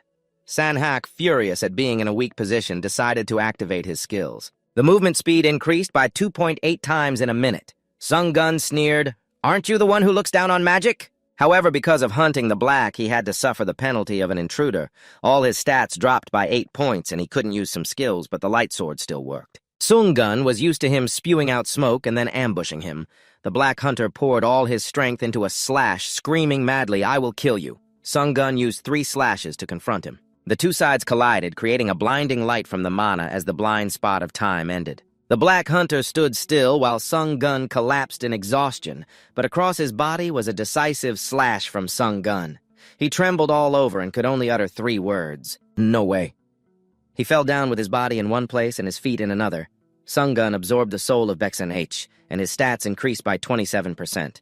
Due to the intruder, the reward changed to a level C6 sense. Sung Gun assessed this skill as having a higher rank than Monster Instincts. He decided to return to the waiting room and review it later. Suddenly, the administrators frantically sent messages to Sung Gun. After witnessing his match, they could now view trials from the 9th floor and above after the update. Sung Gun smiled proudly, meaning the administrators had acknowledged him. However, the bloodthirsty tyrant reminded him not to be enchanted by the other administrators, since the two had signed a pact. Sung Gun obediently listened to the White Crane Swordmaster who requested further examination. The right to enter the contractor in his exclusive shop. Sung Gun's bloodthirsty master also agreed, and the administrators only granted the right to receive the contractor's favor. Well, Sung Gun was quite curious about this. At some point, they would contact him again.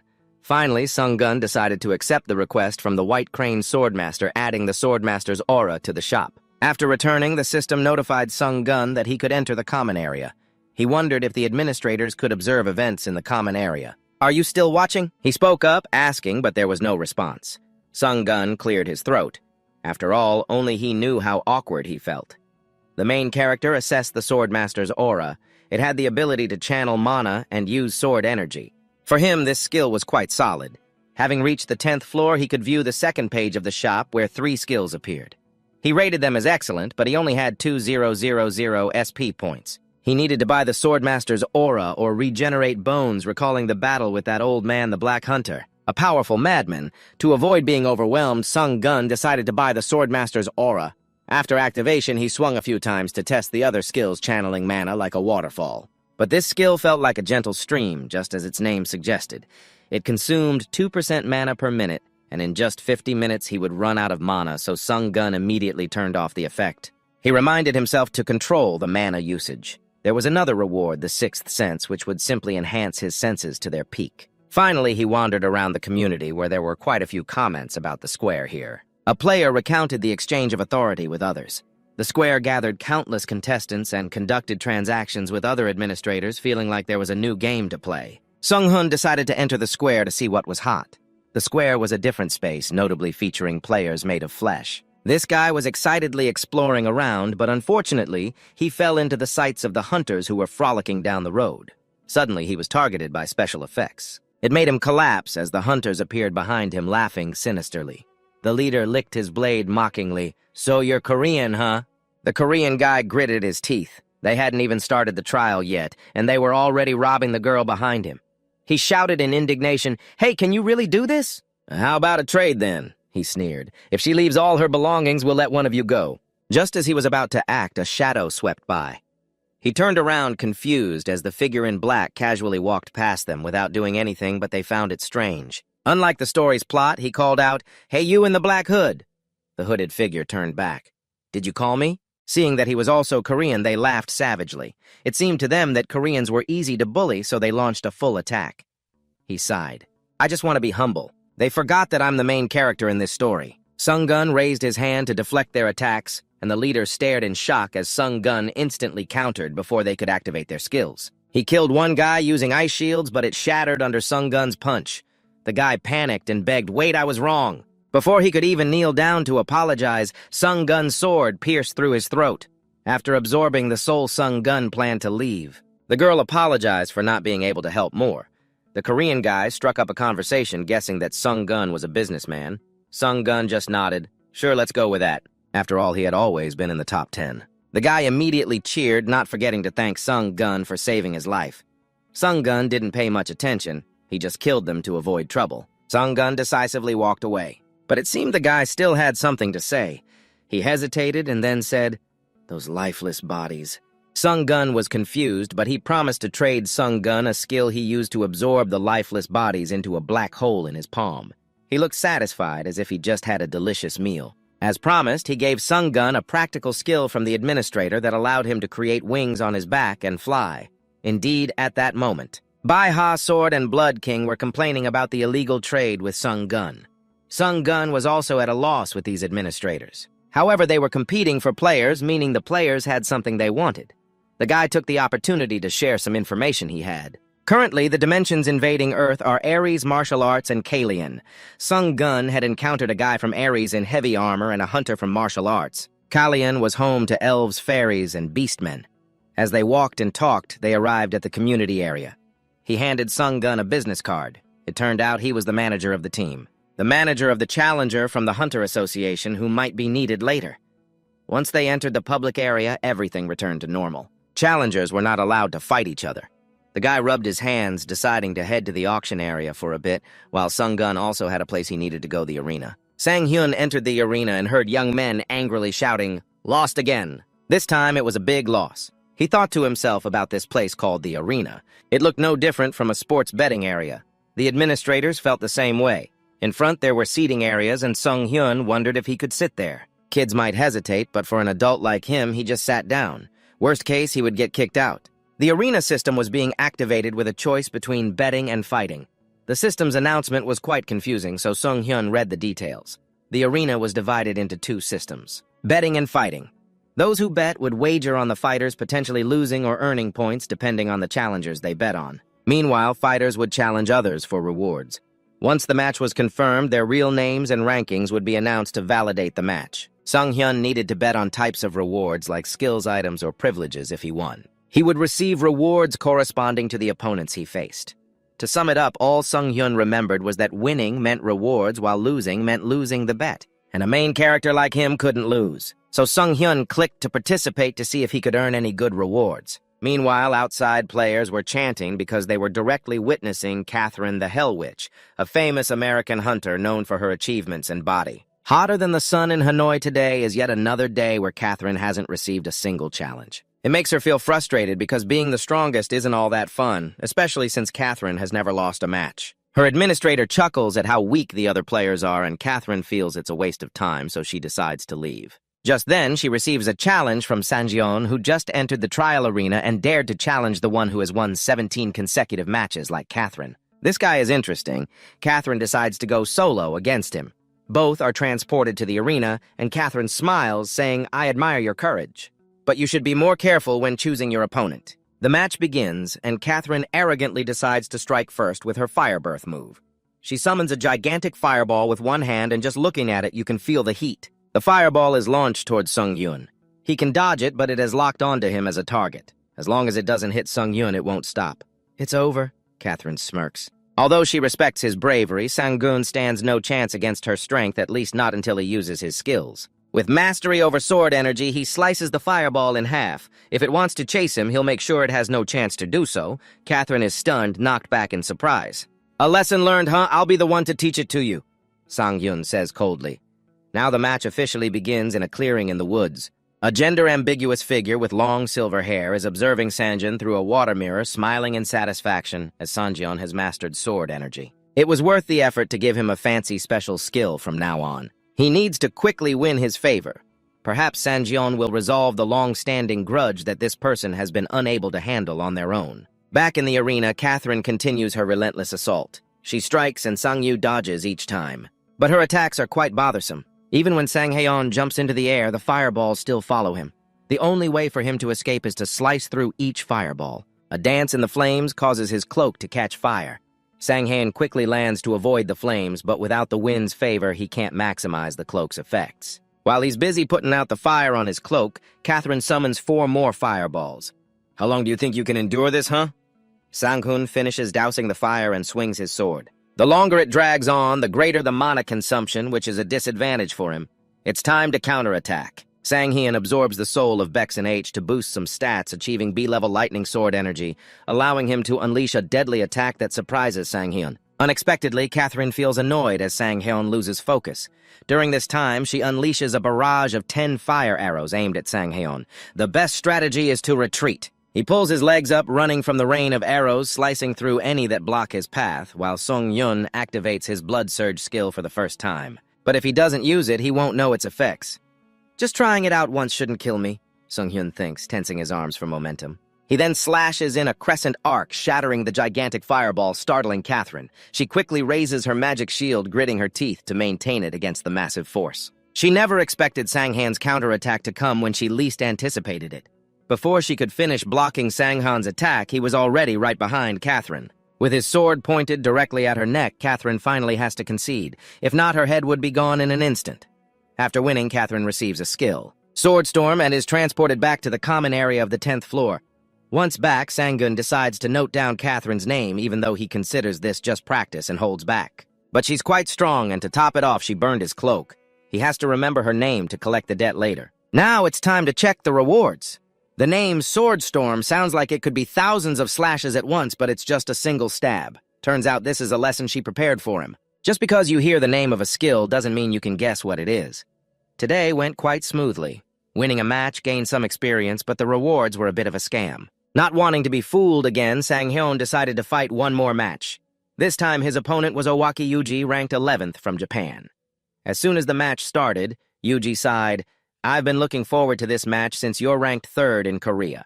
But looking at him, he looked so ragged like a beggar. His skills must be just as poor. Sang-hyun smirked, causing Yuji to frown. "What are you laughing at?" He found it amusing because they shared the same thoughts. Sang-hyun's retort made Yuji furious. He thrust his 8-meter spear at Sang-hyun, who easily dodged it, leaving Yuji disappointed.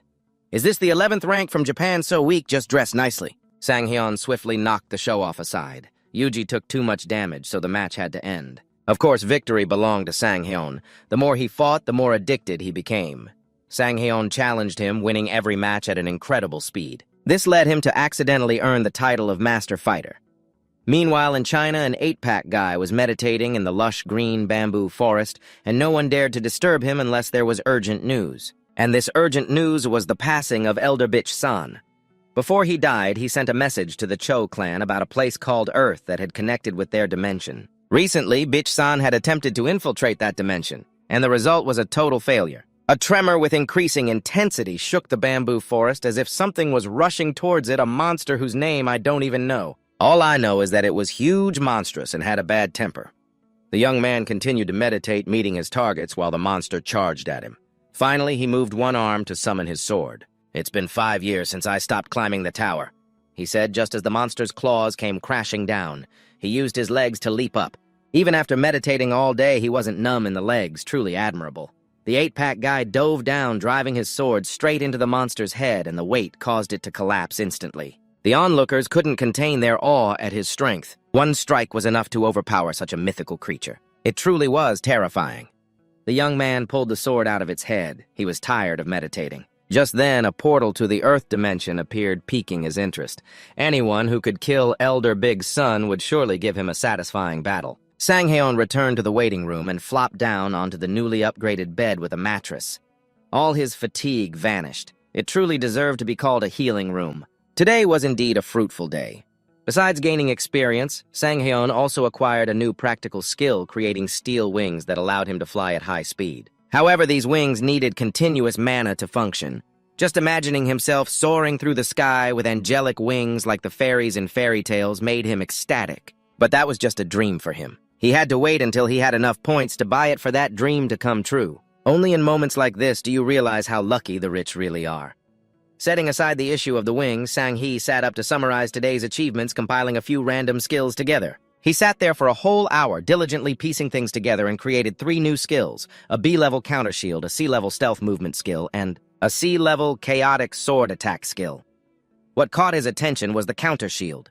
Sung-hyun raised his hand to test the effect, which looked cooler and smoother than the lame skills of the supporting characters. Truly, the main character's aura is something else. A new day began with a mission on the 10th floor with a light difficulty level and a theme of cooperation over 3 hours.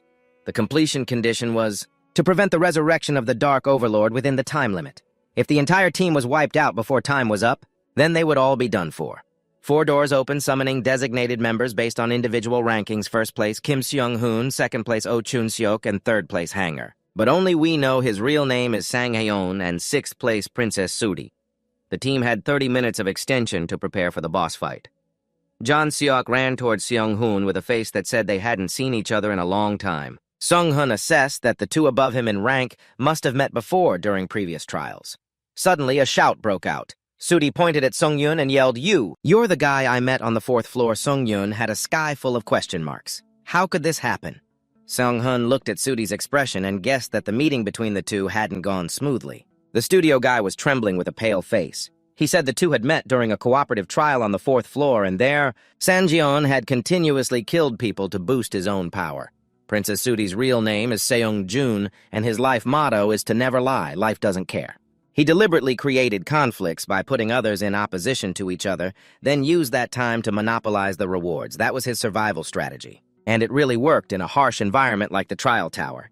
His administrator was a cunning clown who laughed loudly every time Sudi pulled off another trick. Deceiving and selling people off to Cambodia, Sang-yu looked at his chilling expression as if he were mentally unstable, but seeing that attitude made him think he himself had done that in the past.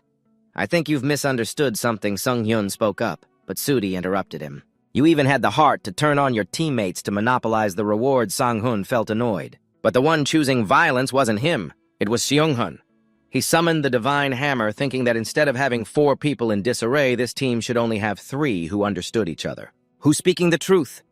The liar will be eliminated on the spot, Seung-hoon, who only liked simple things, said. Sang-hoon calculated the worst-case scenario: he would have to fight these 3 at once. But of course he didn't want that. "Everyone chill out," Yoseok said. So far, he was the only one keeping a cool head to analyze the situation. If Sudi had met Sang-jeon on the 4th floor, he must know his real name, because from the waiting room on the 5th floor, nicknames were only applied after that. Since the two met on the 4th floor, if he just said Sanjin's real name, everything would be resolved. Suri was stunned. She didn't expect someone to be so clever. But he wasn't someone easily confused. He only liked to make others puzzled. His real name was Lee Chun-min. Suri thought to herself, sneering, "What are you doing here? Is there any way to verify your name, Lee Chun-min?" "Do you have anything to say?" John Seok turned to Sang-hyun. Indeed, there was no ID to prove his identity here, but he had something else he didn't want to use his hunter's license. Sang-jeon just happened to hold it when he returned to Earth, and who would have thought it would come into play in such a messed-up situation? Sudi couldn't believe it either. Someone brought a hunter's license from Earth into the tower to prove their identity. His deception had been exposed. Seung-hoon had been waiting for this moment to take action and serve justice, to eliminate the liar and restore purity to Sanjin. Sudi gritted his teeth, thinking, "I messed up this time." Sang-hoon raised his hand to stop Seung-hoon because this was his matter and he would handle it himself.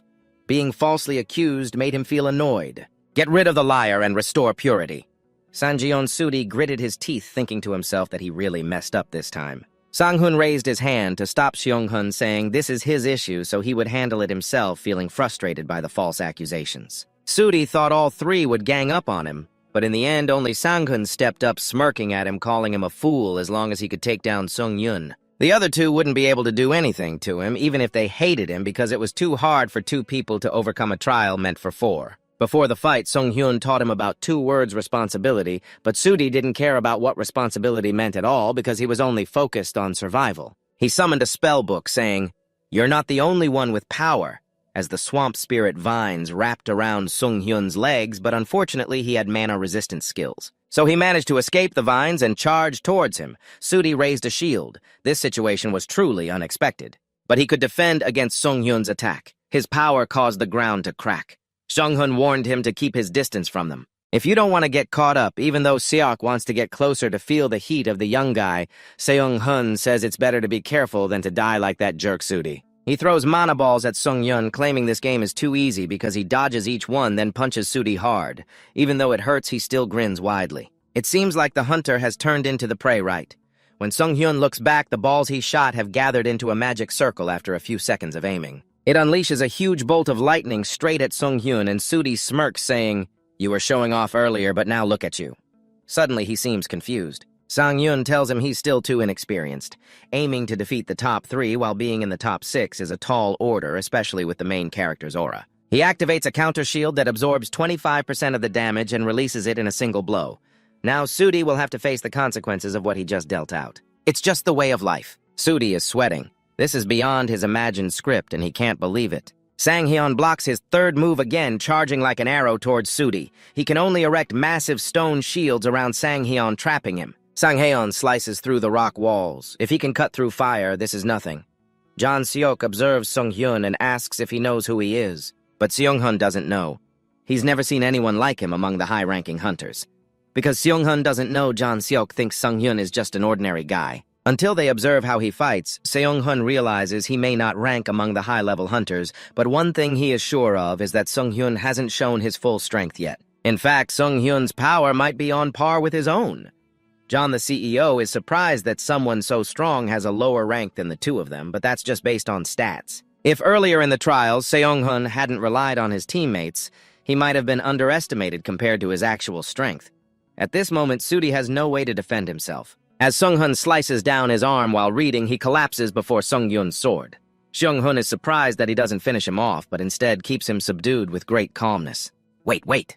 Sudi, pale-faced, threatens him. You can't kill me. Because if he kills him, he won't be able to pass this level of the trial. The challenge consists of 4 people ranked first with the goal of survival, so the tower won't make it easy enough for them to pass even if one person is missing.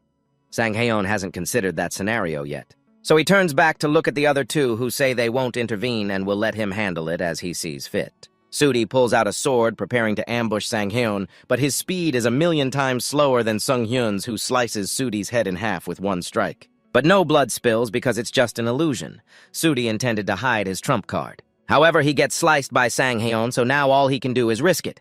Sudi shoots chains towards Sang-hyun, who uses his counter shield as the chains wrap around him and circle behind. Sang-hyun activates his skill to glide over the water, moving like a wave, increasing his speed by 40%. Just as Sudi's attack explodes, he stands right in front of him with the counter shield. Compared to having only 3 people in the trial, being accompanied by a fake like him is much more dangerous.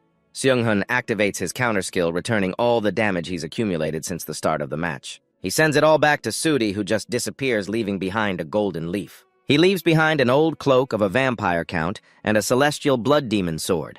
Both items are of lower rank than what he's currently using, so Sung-hyun will take them back for research later. The other 2 jump down after observing. John Seok continuously praises him with admiring eyes. Everything that happened in the last 20 minutes. Now they have 10 minutes left to assess the situation inside. All right, let's go. Seong-hun leads the group inside. At the entrance, there's a gigantic, magnificent stone knight statue on horseback, but there are chains fixed around it. As they walk and talk, he says, "This statue is huge. It probably won't come to life, right?" "Inside this tower, it could be possible." Seong-hun replies while Sang-hyun quietly observes. He noticed the crowned head that the knight brought along after wandering through the grand palace, and they arrived at a vast hall surrounded by 3 other stone statues tightly bound by chains. The most ominous feeling was from the headless statue sitting on the throne, likely the Dark Tyrant boss of this trial. Time was up. The Dark Army would appear, and they needed to prevent the resurrection of the Dark Tyrant, just as the buried snail feared. The 3 statues broke free from their chains and awakened the rotting corpse, just waiting for someone to fight. It had been a while since he had moved his joints, as the head said he had been observing for some time. Each statue carried a crowned head on its back, and they couldn't let them place that head and complete the body of the tyrant. The rotting corpse nodded. If that's the case, they would have to face these 3 statues one-on-one. The battle between the 3 stone knight statues and the top 3 servers in the tower, who should we bet on? Sang-hyun decided to take down this stone statue in one strike with his sword energy. Before that, he had to clash with it, and when their swords met, he realized it was also using sword energy. It seemed this time the opponent was no pushover. He wondered if the others were okay. The rotting corpse had just taken a hit and was soaring through the air. The knight seized the opportunity to charge like a bullet, weighing several tons towards the tyrant, but the rotting corpse wouldn't let it succeed. He hurled a rock straight at it. By the time the Niet realized he had already been hit by the rock and was sent flying. The rotting corpse cursed, "These bastards are all at boss level. Don't let your guard down. I think the only one who's careless is you, heh heh." The buried snail laughed and put on a wizard hat. He really couldn't stand that hat. But once he put that hat on, it meant the buried snail was getting serious. He shot a magical arrow straight at the charging stone knight. Though made of stone, it still nimbly dodged 3 arrows and approached the buried snail. He wasn't panicking like ordinary wizards. Everyone thought fighting a wizard meant close combat was the easiest way to win, but that only applied to rookie wizards. As for John the CEO, he was a physical wizard. He transformed his bow into his scythe, surprising Sang-Hyeon, who was used to playing with weaklings like snails. So seeing two people with such strength made him excited. Now Sang-Hyeon could confidently carry out his mission, but first he needed to dodge its attack. Sang-Hyeon spun around in the rubble using his 3-meter-long legs to kick stones at the stone statue, then activated his skill to glide like the wind, slipping between the statue's legs to its back. Catching it off guard, he combined his chaotic sword skills with lightning sword strikes, shattering the head of the dark tyrant on the back of the stone knight on the other side. The rotting corpse used lightning to counter the knight in a thunderstorm, and the head behind it shattered into pieces, leaving only one on the side of the buried snail. Never underestimate a son who is a wizard because he can unleash physical attacks just as well as anyone else. With his scythe, he cleaved the knight in two. Suddenly, the statues began to roar and ran towards the gate. It seemed they were fleeing, so the three chased after them. Without the head, the dark tyrant had to sleep again.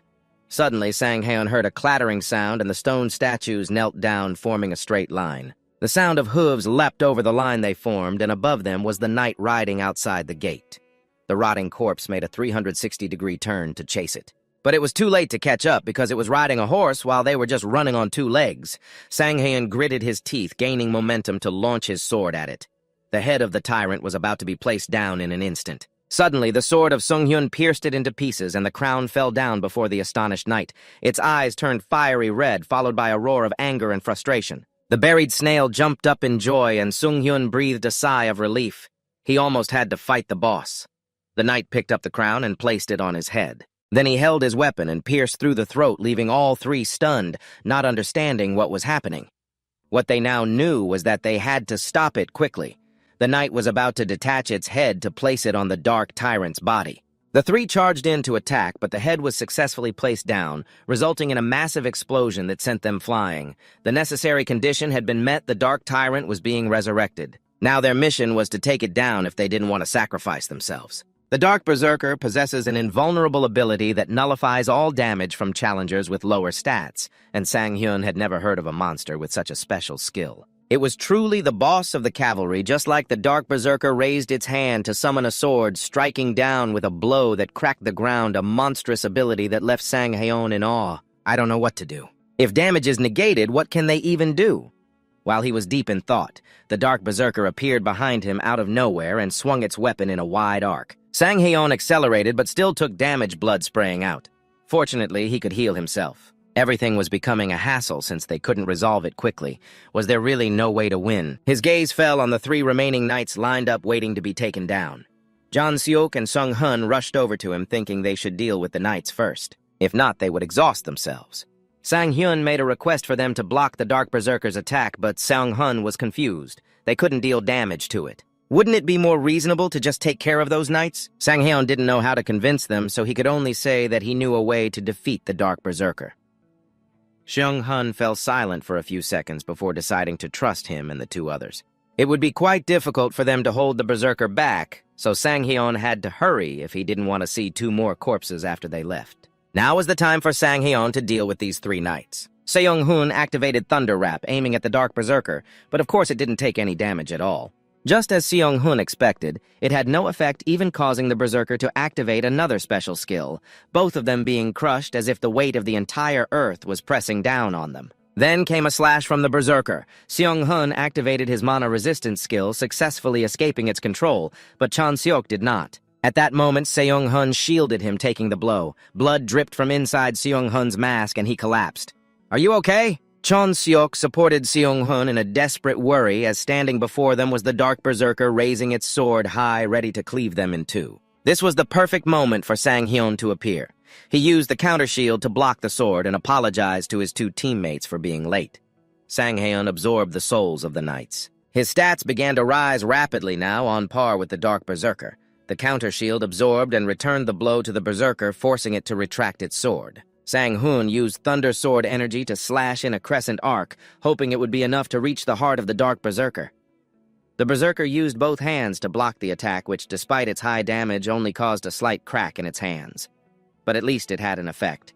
The Dark Berserker screamed in rage and activated its special skill controlling Sang-hyun and immediately pinning him down. Sang-hyun activated mana resistance and powerfully broke free step by step.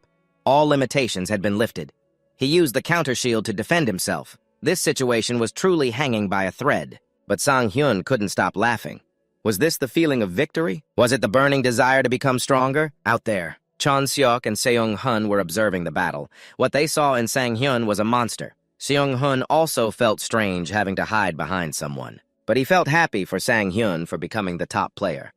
After a while, the counter shield had absorbed enough damage. Now it was time for Sang-hyun to return what it had given him. If he reduced the attack distance and focused his energy, the power of the shield would increase significantly. He tried to get as close as possible and unleashed his attack. Piercing through the arm of the Dark Berserker, it was still in shock from losing an arm when Sang-hyun charged in. All skills were fully charged, and he sliced off its head in one swift motion. The Dark Berserker was defeated, mission accomplished on this side. The Dark Executioner completed the mission on this side. The Blood King was watching Sung-hyun with unexpected delight, unable to believe that such a capable challenger had made a pact with her while ordinary challengers struggled to climb. They prepared meticulously to ascend the tower to avoid risks, and after spending half their youth, they still hadn't completed a single floor, but Sang-hyun was completely different. He even came from another dimension, but was considered the embodiment of the desire for growth. However, this wasn't entirely beneficial for her. Surely other administrators were also intrigued by Sang-hyun. She needed to secure his support before any other administrator could. Pay attention to that. She could achieve the wish she had longed for after defeating the Dark Tyrant, and Sung-hyun received a heap of rewards for being the top contributor to the mission. In particular, Chuok was utterly amazed by his victory. Sung-hyun's performance was nothing short of a hacker claiming he had just gotten lucky, because he possessed a skill quite useful for this mission. How could it be said that it was because he was the main character? Seong-hun didn't care how he did it. He only knew that today he had his eyes open, so he decided to send a friend request to Sang-hyun after the match. The three friends returned to the waiting room after this trial with over 1,000 survivors.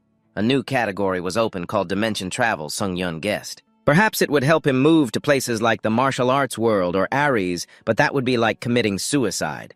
Moreover, there were a few skills expanded, and Sung-hyun could now communicate with the administrators in the waiting room and head to their territory additionally. Sang-hyun could also establish additional pacts, but could only do so with one administrator and could terminate it at any time. He found it confusing because if that were the case, then the administrators would be the ones at a disadvantage. But nothing could be predicted in this tower. For now, he would sort through the items he received today. First was a potion that increased skill proficiency, helping him boost the proficiency of a skill by up to 20%. Sang-hyun, feeling thirsty, drank it all in one go. Then it increased the proficiency for the special skill of Wind Grace. After adding another 20%, this skill leveled up and had a stacking effect of 7 times, and the cooldown disappeared. This allowed him to glide across the ground as fast as the wind. Next was absorbing the soul of the Dark Tyrant, permanently increasing stats and receiving a special skill called Mana Application. Thanks to this skill, the limitations related to Mana Application would be removed, but its proficiency would only increase through personal enlightenment. Frequency of use wouldn't help. In short, now Sang-hyun was a magical genius, but just reading the information, he couldn't imagine how it worked. Suddenly, 2 invitations popped up before him. Both the Blood King and the White Crane Swordsman invited him to their territories. Sang-hyun was very surprised by the sudden invitations, but decided to go to the Blood King's domain. The Blood King had just finished bathing, opened the door, and laughed heartily. "Ha, I knew you would come to me!" It turned out they had bet on which of them Sang-hyun would visit. The Blood King won the bet and would reward him with some snacks to kill time. Sang-hyun sighed. He had felt uneasy since the moment they both sent the invitations. It turned out he was just their joke as he entered the house. Sang-hyun asked the Blood King about Mana Application. She was a bit surprised that he had acquired such a wonderful skill. After all, having a good skill without knowing how to use it was pointless. She was so excited that she decided to briefly explain to him about her mana manipulation skills, asking him to try channeling all the magical power in his body and focus all his strength. Suddenly, he felt a surge throughout his body as if a high-voltage current was running through his mana circuit, which was being greatly enhanced by that skill. The mana circuit skill was also enhanced, making him feel like his physical strength had increased exponentially. Sang-hyun tried punching the ground to test his strength. The white snow around him was blown away by such a strong gust of wind that it even swept the towel off the Blood King's body into her house, and she still hadn't poked fun at him unexpectedly. You're the one who dares to do such unethical things, huh? Sang-hyun charged the water, and indeed, if others weren't worried, he felt a bit uneasy. After all, the Blood King advised him to try activating each magical skill whenever he had free time. Combining it with mana manipulation, once he understood how to enhance mana usage, it would lead to the leveling up of his other magical skills as well. Sang-hyun nodded. He was curious why today she called him to explain the mechanism of the waiting room expansion on the 11th floor, which he could access without going through the tower. But that wasn't the reason the waiting room was expanded. The real motive was so that the administrators could actively train their challengers, and what that meant was clear. The Blood King ordered the use of the intervention field and gifted him a special skill called Blood Sword. Sang-hyun was surprised to suddenly receive a free special skill. But in this world, nothing comes for free. The Blood King had dedicated enough time to the tower to earn this privilege. The reason she chose him was because she saw potential in Sang-hyun. The administrators were rewarded by nurturing their challengers, but their intentions weren't positive. They only invested in challengers because of each person's ultimate wish. Sang-hyun didn't even understand what the ultimate wish was when the system exploded with notifications because the White Crane Swordmaster was continuously requesting him to visit his domain. The Blood King laughed, guessing that someone was getting impatient, so their conversation came to an end. Anyway, she had already given him her special skill. Sang-hyun said goodbye to her and entered a forest in the domain of the White Crane Swordmaster. He thought this was indeed a perfect place to train, and he was quite curious. About the training methods that the Blood King had mentioned, he would try them out here. Sang-hyun used the 3 slashes combined with mana manipulation, and his proficiency increased by 8%. He continued to enhance his other skills, including Counter Shield and finally the sword energy. But it didn't activate through mana manipulation, leaving him feeling disappointed. He had intended to level up the 3 slashes through sword energy, but no matter how many times he tried, it was the same. Could it be that since sword energy was a special skill, he couldn't level it up at this moment? The White Crane Swordmaster sent another message urging him to hurry up, so Sang-hyun had to save the sword energy for next time and head over to his place, listening to the nickname and how the White Crane Swordmaster spoke. Sang-hyun guessed it was an old man with gray hair like Big Sun H. When this young man woke up, he found himself free-falling somewhere. He was suspended in mid-air, reading the notification that the trial tower had selected suitable candidates from Earth, and the trial tower requested Han Sung-gun to choose the difficulty level of the challenge. He had no idea what would happen, but at this point, only going all in would make him legendary. Sung-gun confidently chose the highest difficulty level right then. He was transported to the first floor of the tower to carry out the mission, where he stood in a desert, the second version of the Sahara.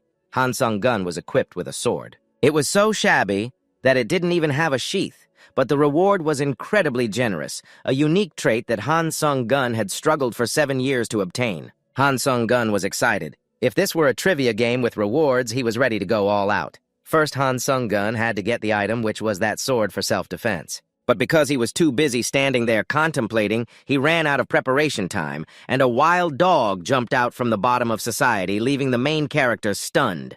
This was the price he paid for confidently choosing the hardest difficulty in the game, even though he only needed to survive for 10 minutes. But for a loser like him, it's a whole 15, and if he fails, the gates of hell will swing wide open to welcome Han Sung-gun. Now this quiz game has turned into a survival game. One-way ticket, no return for the main character Han Sung-gun, who grabs the sword and runs like crazy. The best plan is to run away, but in this case, running away is the dumbest plan when one step of the giant is worth 10 of his. Moreover, Han Sung-gun is wearing long sleeves running in the desert, and soon he will see the familiar oasis ahead. Enough! With just a lousy sword against a stone giant, he can either run away and die from exhaustion or fight and get crushed. Han Sung-gun can only bury his head and run in fear. The mocking words of everyone echo in his ears, "You're nothing in this world." In the eyes of the main character, the giant looks like a colossal version of that old director. As it tramples him like a bug, Han Sung-gun grits his teeth in frustration. He is determined not to suffer the same humiliation as when he lay under the trash at that man's house.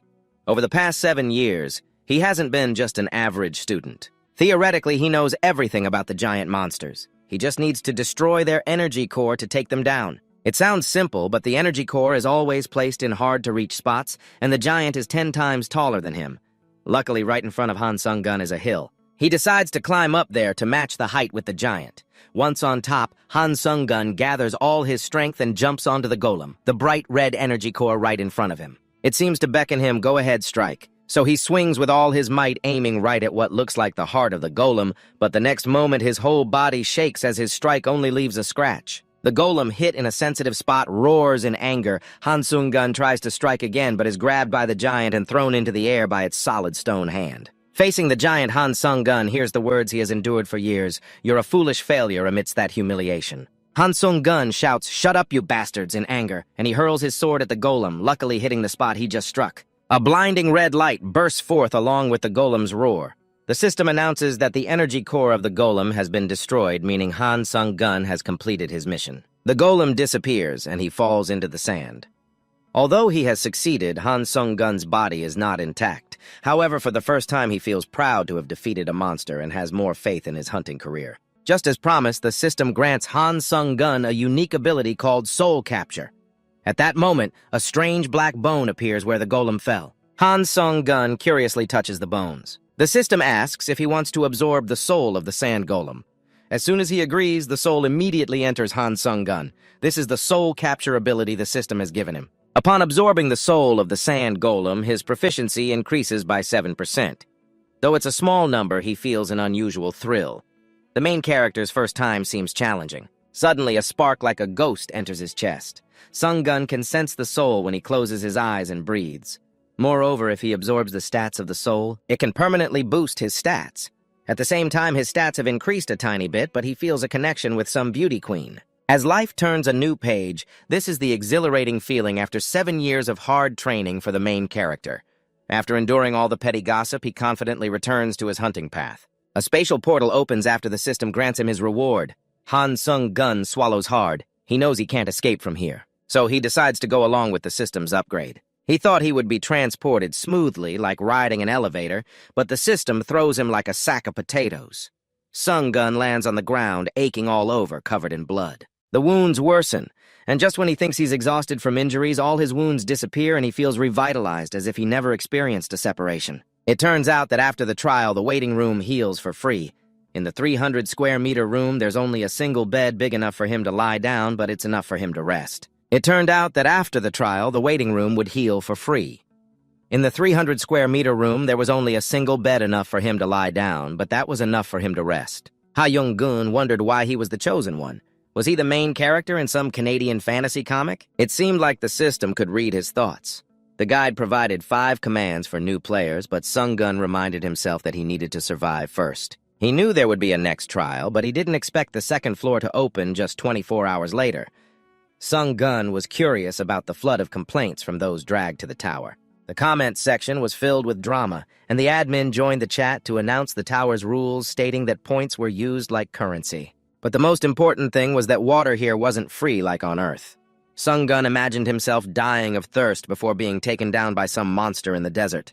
The more troubling issue was that he thought he could go back, but now Sung-gun was trapped in this survival tower. All he had was a lousy sword without a sheath. So to survive, Sung-gun equipped himself with additional weapons for the next trial. Every hunter entering the tower would lose all their stats, but Sung-gun couldn't afford to underestimate it. He practiced diligently for the next hunt, even though the waiting room could heal him. But it couldn't cure hunger. After a whole day of training, his stomach protested, but he had spent all his money on hunting gear. If you want to eat, you have to work. Sung-gun was determined that this trial had to succeed. He needed to earn money to buy food.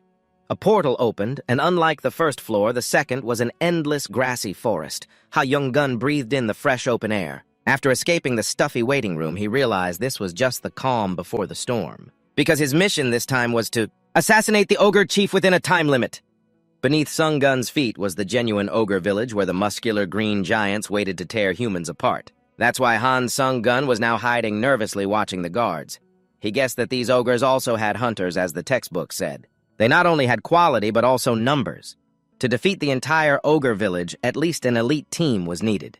Feeling hopeless, Sung-gun decided to sneak away quietly. But looking at the dry grass around him, Sung-gun came up with a plan. With a sly smile, he crafted a torch and successfully stored it in the system's inventory. Based on his 7 years of theory at the Polytechnic, Sung-gun figured that the ogres seemed lazy but were actually quite diligent. The hunters would go out in the morning and return at night. That was the only time he could avoid the high-level ogres, as the village was merely a place to eat and sleep. Sometimes there were no guards around.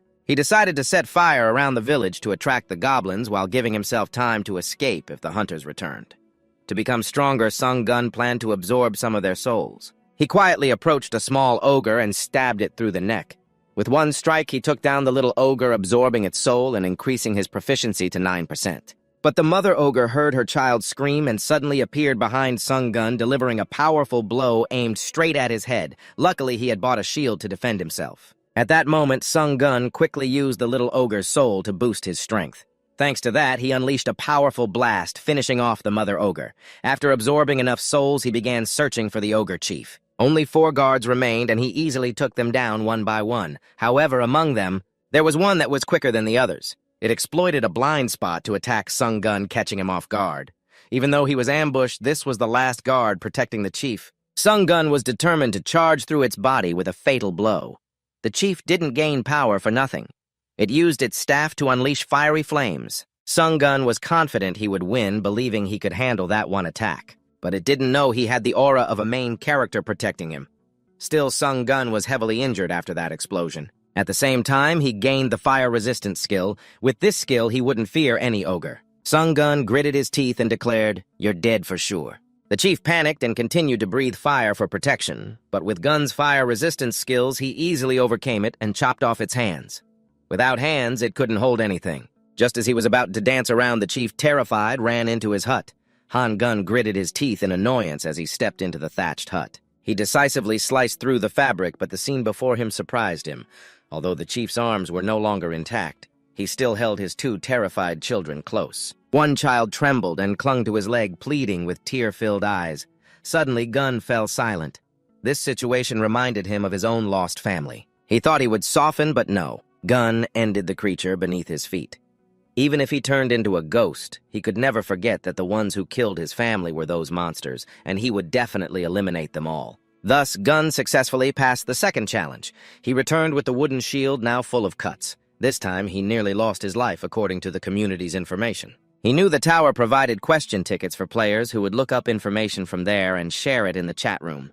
That was how he found his way back to Earth. After passing the 5th floor, he would sell stones to return, but only to Earth for a few days and some other gossip. Gun was pulling his hair out as he could only use soul skills in the tower. If he had them, he would have become a super hunter on Earth by now. Putting aside the negatives, Gun focused on absorbing the souls he had gained today to become even stronger. Suddenly, his power surged, making him hyperactive. He dashed like the Flash, even running around the walls. This power excited Gun to the point where he couldn't control himself. He charged straight into a wall. After getting money, the main character opened Shopee to buy items. This time, the items were fancier, and he looked more dapper than before. After 24 hours, the 3rd floor opened again, this time for a duel. Gun stood in the cave, dazed, but the system's announcement made him alert. The opponent was the Dark Guard, meaning they could come from anywhere. He immediately took a defensive stance, ready, as everything was silent after the announcement. But Gun saw no sign of any knight. Suddenly, a shadow behind him moved and slashed horizontally at his stomach. It laughed triumphantly after a surprise appearance. That was the Dark Guard Doppler Ranger, a formidable opponent with tricky moves. Gun gritted his teeth and retaliated. At the same time, he created distance to avoid being ambushed by the doppelganger. Gun activated his mind recovery skill, realizing that the doppelganger was mimicking his stance. To be sure, Gun charged in to attack and assess him. Midway, he swerved and jumped behind the Doppler Ranger, then slashed through him. The wound gradually healed. The twisted appearance of the Doppler Ranger sent chills down the spine of anyone facing him. After recovering, he lunged to attack. Gun also maneuvered behind and struck, kicking him before the Doppler Ranger could slash. Luckily, he had predicted that he would mimic him. Now he understood why it was called the Dark Guard. Gun used his own weaknesses to counter him. Indeed, the plan worked. Gun felt confident about winning, but suddenly the doppelganger's power surged, catching him off guard for a brief moment. But he had mastered Gun's movements better than Gun himself. He quickly overwhelmed the main character. With only 1 minute left, Gun decided to try to finish him off. He activated his movement speed from the assassin's cloak, darting quickly toward the doppelganger, catching him off guard and successfully striking him. Gun silently rejoiced, thinking he had succeeded. Suddenly, the doppelganger's arm stretched out easily, slicing off Gun's sword arm. Fresh blood gushed out with his agonizing scream. He was gradually running out of strength. But his rational mind still encouraged him to keep trying. At least his last attack had affected the doppelganger, who was also exhausted and motionless. Gun realized this was his only chance to defeat him. But his arm and sword had flown off somewhere. Only 11 seconds remained. Regardless of failure, he would die. Gun was determined to take a risk. He used all his strength to run toward the doppelganger. The doppelganger was surprised but couldn't move. Gun shouted and pushed him with his shield, sending him flying. The doppelganger was hurled and crashed into the surrounding rocks. His body was covered in wounds as he writhed in pain on the ground, his eyes wide open, glaring at the person about to end his life. Sung Gun struggled to crawl over to him.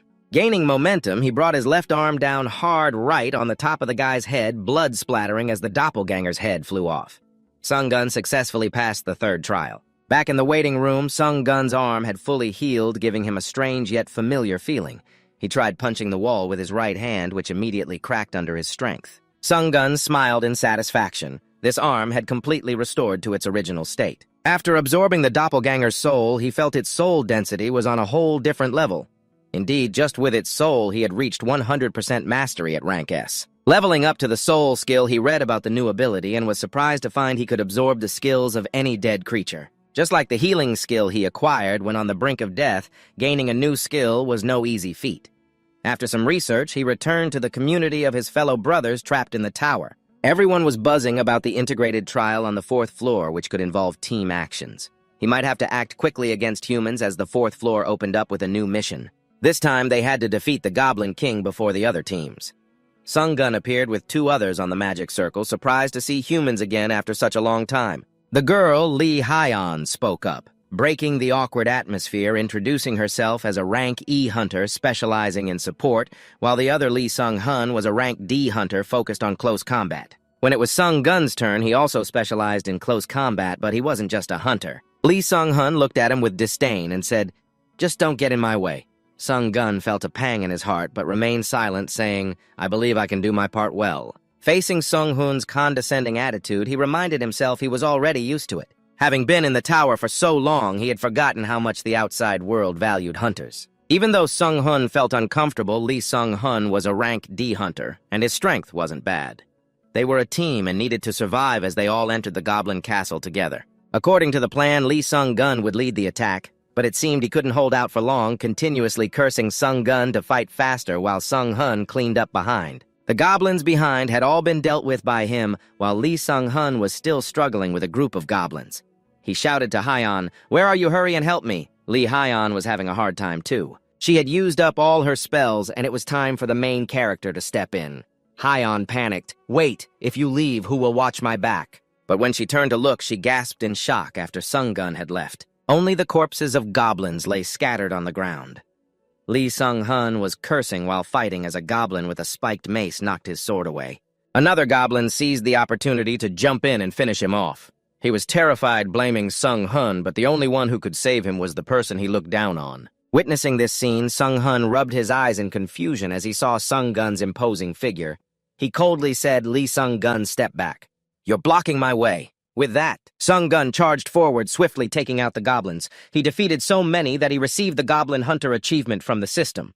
After eliminating the goblins, Sung Gun absorbed their souls. After absorbing enough, Sung Gun gained the Goblin Owl Eye skill, allowing him to sense and detect objects within his line of sight. Sung Gun returned to his teammates. Lee Sung Gun saw him and laughed heartily, praising him for carrying the load. His words left the other two feeling helpless as Sung Hun thanked him for his empty compliment. He then decided to lead the way with Lee Sung-hun protecting Hyon, while Hyon observed the surroundings to report back. After changing their formation, the 3 easily passed through the goblins and ventured deeper inside. But the further they went, the more they saw no sign of any goblins. Sung Gun spotted something in the distance and ran to check it out. When they arrived, they only found goblin corpses littered on the ground. This indicated that another team had gotten ahead of them. If that team defeated the boss first, Sung Gun's team would lose and face the penalty of death. Meanwhile, another team was battling the goblins. The guy confidently jumped onto the head of a creature, his face showing annoyance as he said, "These monsters are so annoying, let's find the bugs quickly." After finishing his sentence, he jumped in to easily take down the approaching goblins. One of the team members praised him, saying, "You're amazing." But instead of thanking them, he criticized his teammates. Especially Jin-hoo, who had just complimented him, was looked down upon by him. Sion sent Jin-hoo to open the door to find the bugs, and Jin-hoo cursed under his breath as he walked. However, there were 2 teams in the area, so the door couldn't be opened yet. A barrier surrounded their area, and only when one of the two teams survived could they approach the final bug. Besides their team, there was also Sungun's team. They had caught up to their pace before the decisive battle. Sungun instructed his team on strategy, knowing that Sion's team had arrived before them, so they were definitely not weak. Sungun asked Hyon to lend him a bit of strength and moved forward. Until now, he had only fought monsters, but he had enough experience. He had to win this battle. With that thought, Sungun actively initiated the fight against them, charging forward like an arrow, leaving Sion stunned. He quickly ordered Lee Jin-ho to use the toughest shield, creating a barrier around the three of them. But Sungun didn't back down. He swung hard, breaking Jin-hoo's shield. Jin-hoo was also thrown back after the shield shattered. Sungun seized the opportunity to attack, taking down two of Sion's teammates. Now it was a one-on-one battle between Sungun and Sion. No matter what attack he launched, Sion could block it all. This made Sungun suspicious. Sion's blocking stances were very strange. So Sungun tried to accelerate and add more power, even attacking from behind. Sion could still swing his sword as a reflex. Sungun was astonished as he looked at his fiery opponent. He could tell that Sion could see through every one of his sword strikes, so he just needed to obscure that line of sight. Sungun used his shield as a cover, and sure enough, Sion couldn't see his sword blade. Sungun approached and quickly finished him off with a single slash. This was a special mission assigned by the system. The battle was over, but Sungun's arm was trembling. He stood amidst the bodies of three people in silence. Hyon noticed this, but Sungun just replied, "I'm fine." After calming down, Sungun decided to conquer the goblin boss immediately before the other teams arrived. He easily took down the giant goblin, and this scene made him exclaim, "He's a monster!" Mission accomplished, and now it was time to say goodbye. Hyon offered some encouraging words and sent him a friend request, reminding Sungun to find her at the White Silver Guild when he returned to Earth. Sungun didn't react. This was something only he could decide now, whether or not to absorb the soul of the human. This exclusive skill of his seemed top-notch at first glance, but Sungun knew that once he killed and absorbed, he would cross a line that couldn't be undone. But ultimately, his goal was still to become stronger. Although killing wasn't his top priority, if the situation demanded it, he couldn't hold back. Sungun decided to absorb the three human souls and move forward in this tower. Returning to the familiar waiting room this time, the system updated the players' rankings. Sungun was surprised to find himself ranked 16th in the tower among the top 50 pioneers receiving benefits at level 8. After considering it, Sungun decided to buy a recall stone and return to Earth in 3 days. He wanted to know if he would still be the same useless guy he was before. Immediately, a space hole opened beneath Sungun's feet, and his whole body was sucked in as if melting away into the system. The system never allowed players to move normally.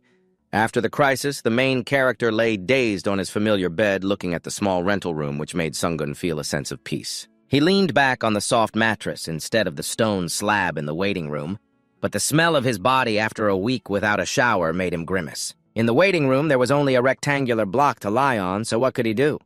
Sungun jumped up and was surprised to see the equipment from the tower at his feet. This meant players could bring equipment back to Earth, which made items here even more plentiful.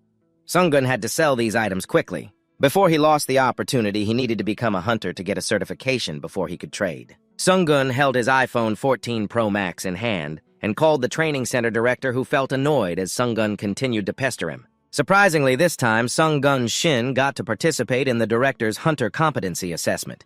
It was annoying, but as long as there's money involved, it's all good. Sungun knew his obsession with money like the back of his hand. After a refreshing shower, Sungun admired himself in the mirror, feeling like he only needed to look at himself. He didn't need a girlfriend at all, but now wasn't the time for self-reflection. He got dressed and headed out for the exam, but unfortunately he couldn't catch a taxi, so he decided to parkour across the rooftops. In the blink of an eye, he arrived at the place facing the person who had looked down on him completely. Sungun was no longer insecure and weak like before. Besides the director, there was Inspector Kim, who was like a judge scoring the exam. Thanks to going through the back door, Sungun was exempt from the theory and interview. He just needed to test his skills. Sungun was led into the practice room with a sword in hand, and the director instructed the inspector to find the toughest opponents for him, giving Sungun a choice of 10 progressively difficult levels. Last time he chose level 1 and got overwhelmed by a tiny goblin. This time, after taking down an entire goblin army, he decided to go for level 10. This decision surprised the director. He started to feel irritated, cursing this crazy kid. At level 10, Sungun's opponent was a fire phoenix, which used its hunting scream to reduce his speed by 25%.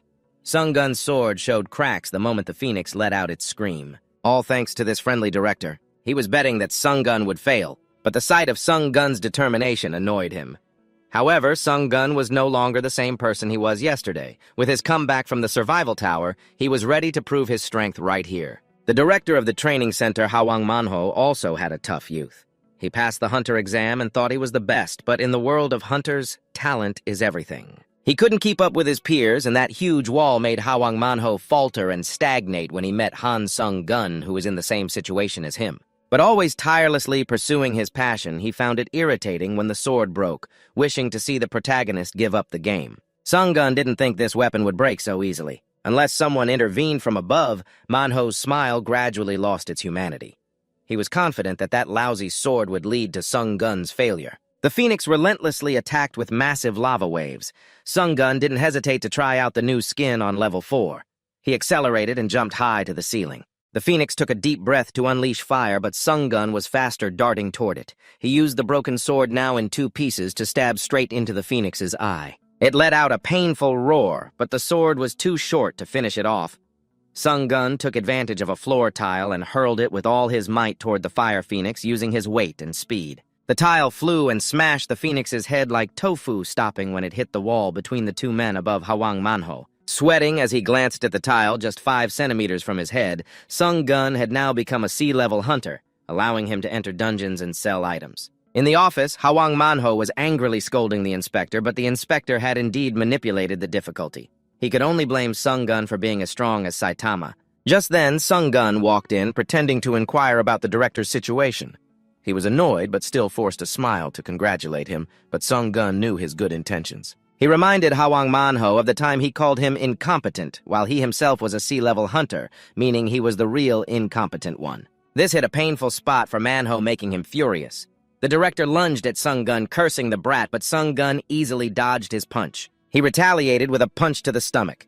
This was self-defense, while the slap was revenge for what he had done to him when Sung Gun left. The inspector chased after him and offered him a position as the exclusive hunter for the association with a basic salary of 1000000. It could even be more. Sung Gun felt it wasn't bad. But he wasn't foolish enough not to realize that he had manipulated the difficulty of the test. Money wasn't a problem for him, he just didn't want to work with unworthy people. It's just reliable. 2 days later, the news outlets reported on the phenomenon of the Tower of Trials quickly spreading globally. Sung Gun sighed in relief because his calculations were right. He had sold everything before the Tower of Trials went viral. And now, time's up for the trial. Sung Gun shifted back to the Tower of Trials feeling more pumped than ever. Sung Gun had returned to the stone bed in the waiting room, and the items he brought from Earth were already there. He neatly stored them in his personal locker.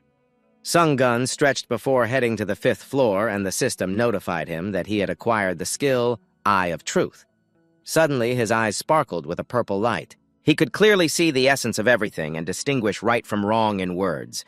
This skill was incredibly useful, and Sung Gun felt that returning to Earth for 3 days was the right decision. With money in hand, Sung Gun went shopping, splurging on a lightning sword and a steel shield with effects. It was time for the system to transport him to the 5th floor of the challenge. This mission was to eliminate the werewolf leader in the valley within a day.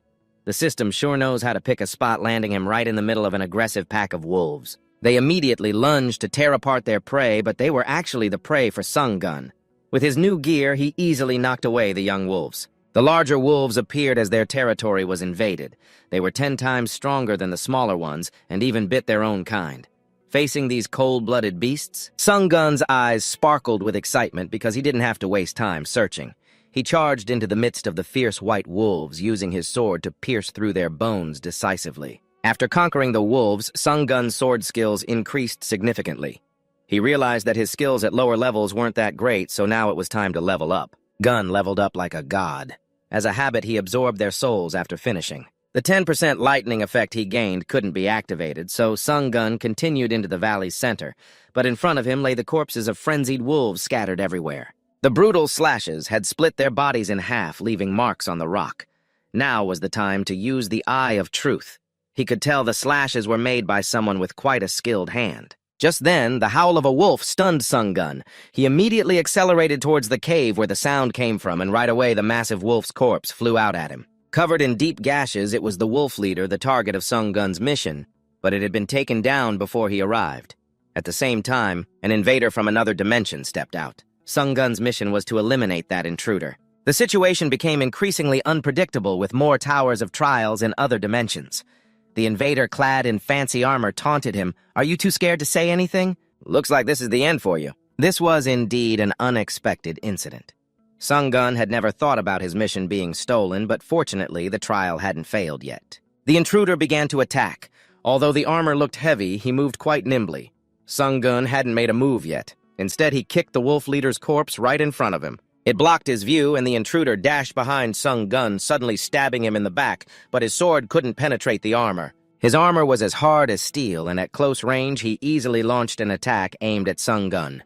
The new shield he had just bought shattered, and Sung Gun was thrown back painfully. Just one blow shattered Sung Gun's left arm.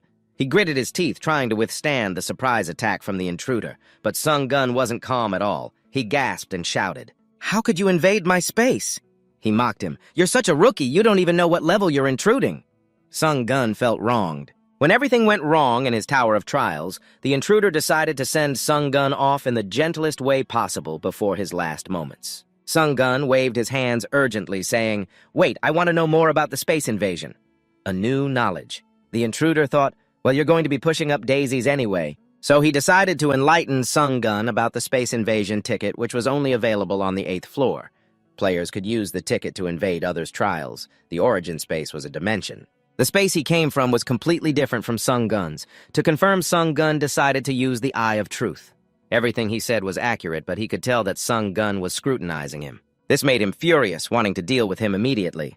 Sung Gun coldly laughed. "What are you planning to do?" He was astonished by Sung Gun's arrogant attitude, a mere chicken daring to act tough. But Sung Gun had a trick up his sleeve. He was just clutching his arm, pretending to be in pain. Just let the intruder spill all the information. When Sung Gun released his arm, his rapid recovery skill would make it seem like there had never been a separation. Although he was caught off guard, he still felt confident he could finish Sung Gun off. But he didn't know that Sung Gun was the main character of this story. Actually, all this time, he had absorbed the soul of the wolf, and the power was continuously surging within him. The intruder was shocked to learn that Sung Gun was a swordsman with healing and enhancement abilities. With two of the most powerful skills in the game at his disposal, Sung Gun was finally serious.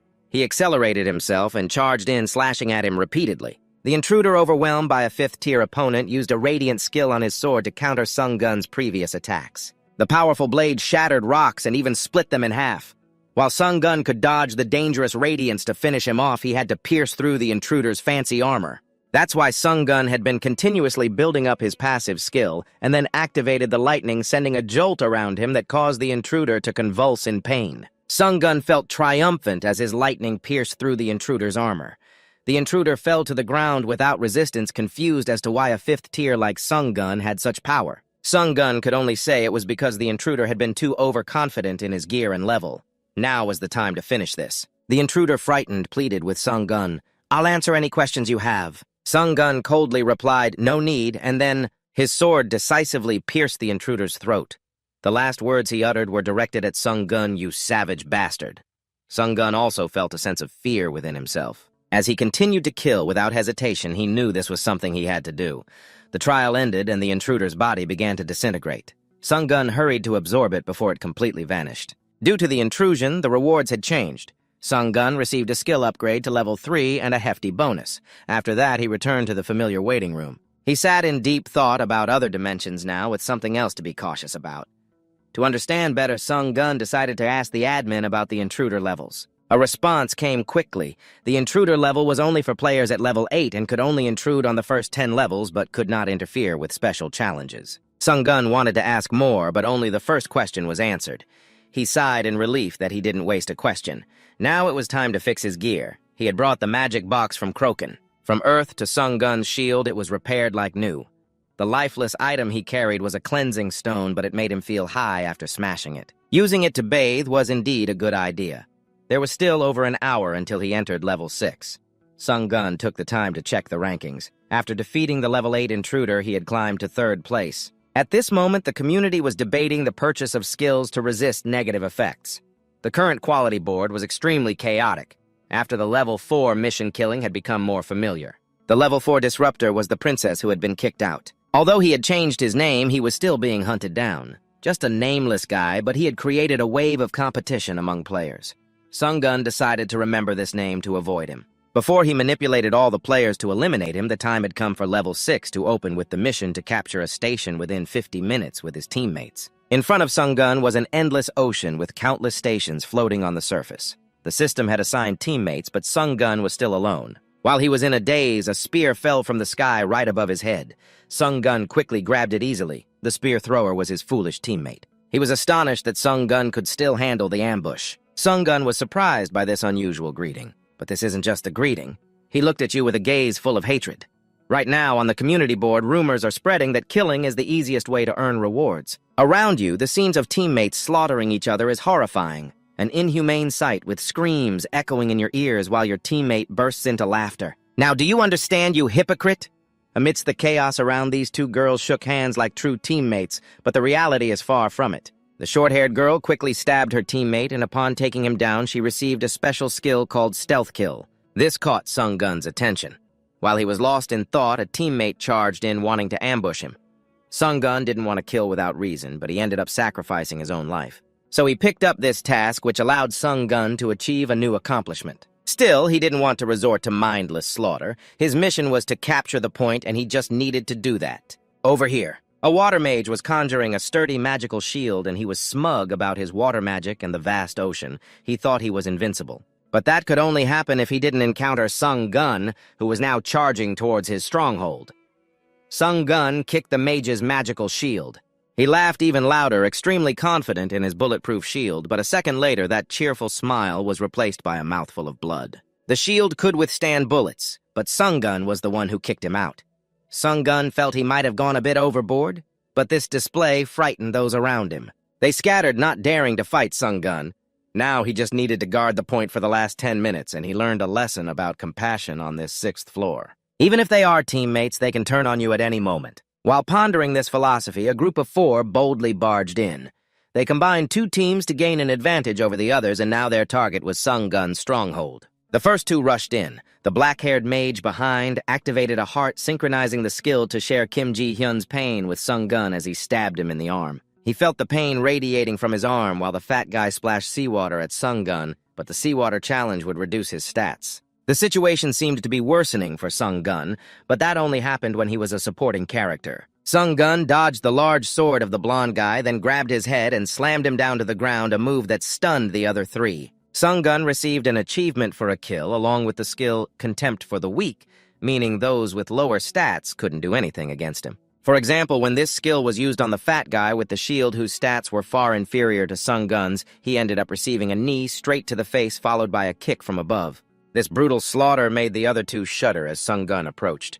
Kim Ji-hyun, worried and unsure of what to do, was then slashed directly in the leg by the blonde guy. One slash, but both felt pain. Sung-gun forgot that the black-haired guy had shared the pain with him. Kim Ji-hyun cursed in agony, but the next moment his body was pierced by the blonde guy. Meanwhile, Sung-gun staggered from the pain that transferred to him. He used a pain reduction skill, but it only worked for 15%. The only way out was to finish off Kim Ji-hyun. Sung-gun gathered all his strength and threw his shield. It flew straight through Kim Ji-hyun's neck, the pain of the cut sending Sung-gun into excruciating agony as he collapsed, clutching his throat. Though his head was intact, the feeling was incredibly real. The blonde guy seized this opportunity to try to finish off Sung-gun, a once-in-a-lifetime chance, as the blade came down. Sung-gun used both hands to block it even though his arms were torn and bleeding. In that moment, the blonde guy realized he was done for. He trembled as Sung-gun broke his sword and used the tip of it. Ending the life of the blonde guy, he could only curse once before losing consciousness. At the same time, the challenge time was up, and in the end, the victors were those who maintained their teammates. However, there were still a few cold-blooded cases of victory. In the eyes of others, Sung-gun was indeed a bloodthirsty monster. The others maintained their teams, while there were still a few cold-blooded cases winning. In the eyes of others, Sung-gun was also a bloodthirsty monster. Sung-gun returned to the waiting room and reviewed his achievements, most of which he earned from killing. He also received skill points and other rewards. This time, the reward for level 6 was a random golden bow tie box. Sung-gun didn't expect much from his luck. When the box opened, a cute creature landed. However, it looked rather unfriendly towards Sung-gun. He lunged to grab it, but every time he got close, it would jump away. Sung-gun sped up and finally caught the little green blob. He laughed excitedly, but the green fluff opened its mouth and bit down hard on Sung Gun's hand, causing him to tear up in pain. It jumped back, waiting. Sung Gun put on a dangerous look, trying to scare the little creature into submission. He wanted to catch it, and though it looked adorable, its sharp teeth made him think twice. Sung Gun flipped upside down and delivered a powerful strike straight to its head. A second later, its body exploded into hundreds of pieces, revealing hidden items inside. A B-rank iron chain with a blessing effect of steel was among the items. This skill increased sword skills by 7% and absorbed 10% of physical damage. Sung Gun tried it on, but soon ran out of mana. Although the chain didn't require a cooldown, it needed mana to maintain its effect. A new announcement was made. The waiting time for the tower trial had been lifted. The community buzzed with chatter, but it didn't change much. What everyone was concerned about was, killers wouldn't be able to act when the next round was a solo fight. Sung Gun needed to be wary of dangerous teammates like that. First, he needed to train a new skill that wouldn't be disrupted by any other diverse skills. His soul had reached level D, enhancing his strength. It also reinforced his mana and created a defensive shield. To test the defensive skill, Sung Gun pulled out his sword, threw it up to the ceiling, and waited for it to fall back into his hands. As soon as the sword touched his hand, it was blocked by the souls, or rather absorbed the damage. Sung Gun was quite amazed by this type of defensive shield. Each time it activated, he would need a soul to take the hit, so he needed to keep some souls for defense. Next, he was curious about the trial rankings for level 6. He hadn't killed many people, so he dropped to rank 4. Although a bit disappointed, he only needed to be in the top 50. Feeling restless, Sung Gun decided to jump straight into the next trial. This trial required players to overcome 3 challenges in 40 minutes. To prove himself, Sung Gun was transported to a dark corridor which was so silent that he couldn't sense any presence. At the end of the corridor, a blue light flickered, and the teleportation gate brought Sung Gun to the first trial area. When he opened his eyes, the familiar sight of a desert appeared. Something was stirring deep beneath the sand. He realized the system was setting him up to go through 3 trials, which he had overcome with strength. Now Sung Gun was confident he could easily defeat the sand golem. But he immediately felt apprehensive when he saw the unusually large sand golem. In his memory, the sand golem was only a third the size of this one. The golem swung its arm still covered in sand, then brought it down, creating pressure in the surrounding area. Sung Gun drew his sword and shield and charged at it. He jumped around, but still couldn't find the core of this golem. While he was examining it, it suddenly turned its neck 180 degrees towards him, startling Sung Gun. It swung its other arm, grabbing him like a mosquito. Its solid stone hand crushed the human inside, but its arm shattered under Sung Gun's sword strike. He could easily slice through it. Was this the only way to win? Sung Gun continued to jump through the layers of sand of the golem. Although everything had been torn into pieces, the next moment it restored itself as before. The golem was now even angrier. This seemed to boost its power. A punch from the golem aimed down at the ground, and Sung Gun noticed something strange, so he quickly ran away. He had to dodge the attack while keeping as far away as possible. The pressure the golem created on the ground was immense, but he couldn't run fast enough as everything around him sank. Both Sung Gun and the golem were buried in the sand. He looked at it, irritated. Now he was feeling a bit angry. Sung Gun decided to keep fighting, using the 3 slashes he had just learned. He sliced off the golem's parts, and before it could recover, he continued to slash. He felt grateful to the invader for giving him combat experience. The golem recovers to the point where Sung Gun strikes. No matter how battered its body gets, it won't stop.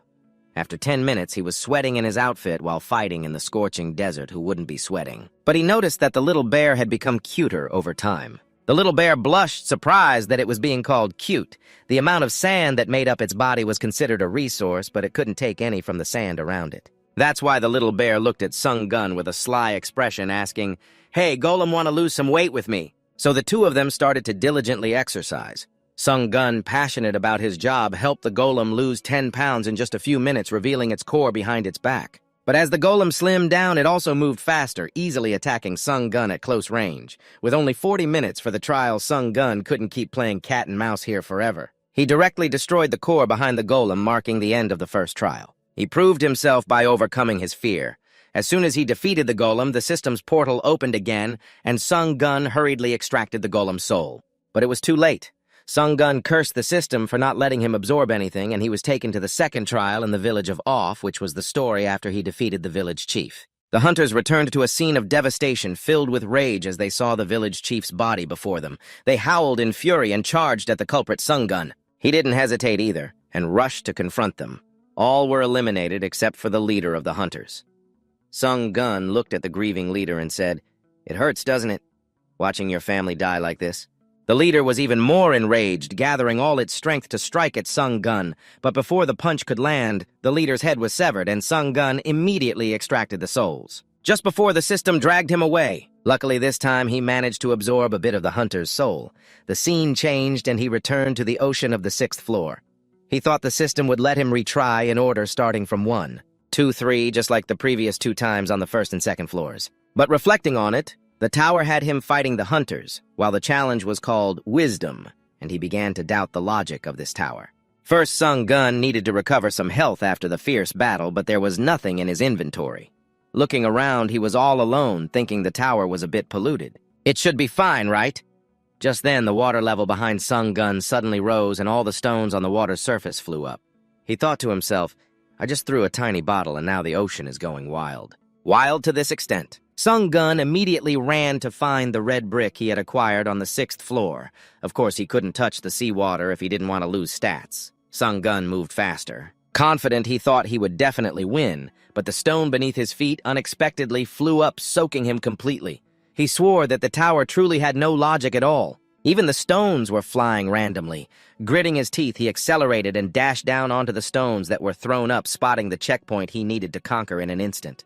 With 3 minutes left, he thought he would finish it. But the whirlpool started chasing Sung Gun with water spouts reaching up and targeting him instead of tossing the stones anymore. Sung Gun weaved and dodged the water spouts. He was almost at the checkpoint, but from behind a powerful water spout slammed into his back, sending him flying as his body endured immense pressure from the whirlpool. It seemed like the story was ending just like a romance between you and your crush, but the blessing effect of steel activated and the absorbed souls mitigated the physical damage for Sung Gun. The hunter's souls he had just absorbed were now used as shields for Sung Gun, otherwise his body would have been destroyed by that whirlpool. Time was running out, and he continued racing toward the red brick. In the midst of misfortune came misfortune. Using the steel chain drained Sung Gun's mana, and the acceleration effect was about to end. Time was running out. He continued to rush towards the red tile.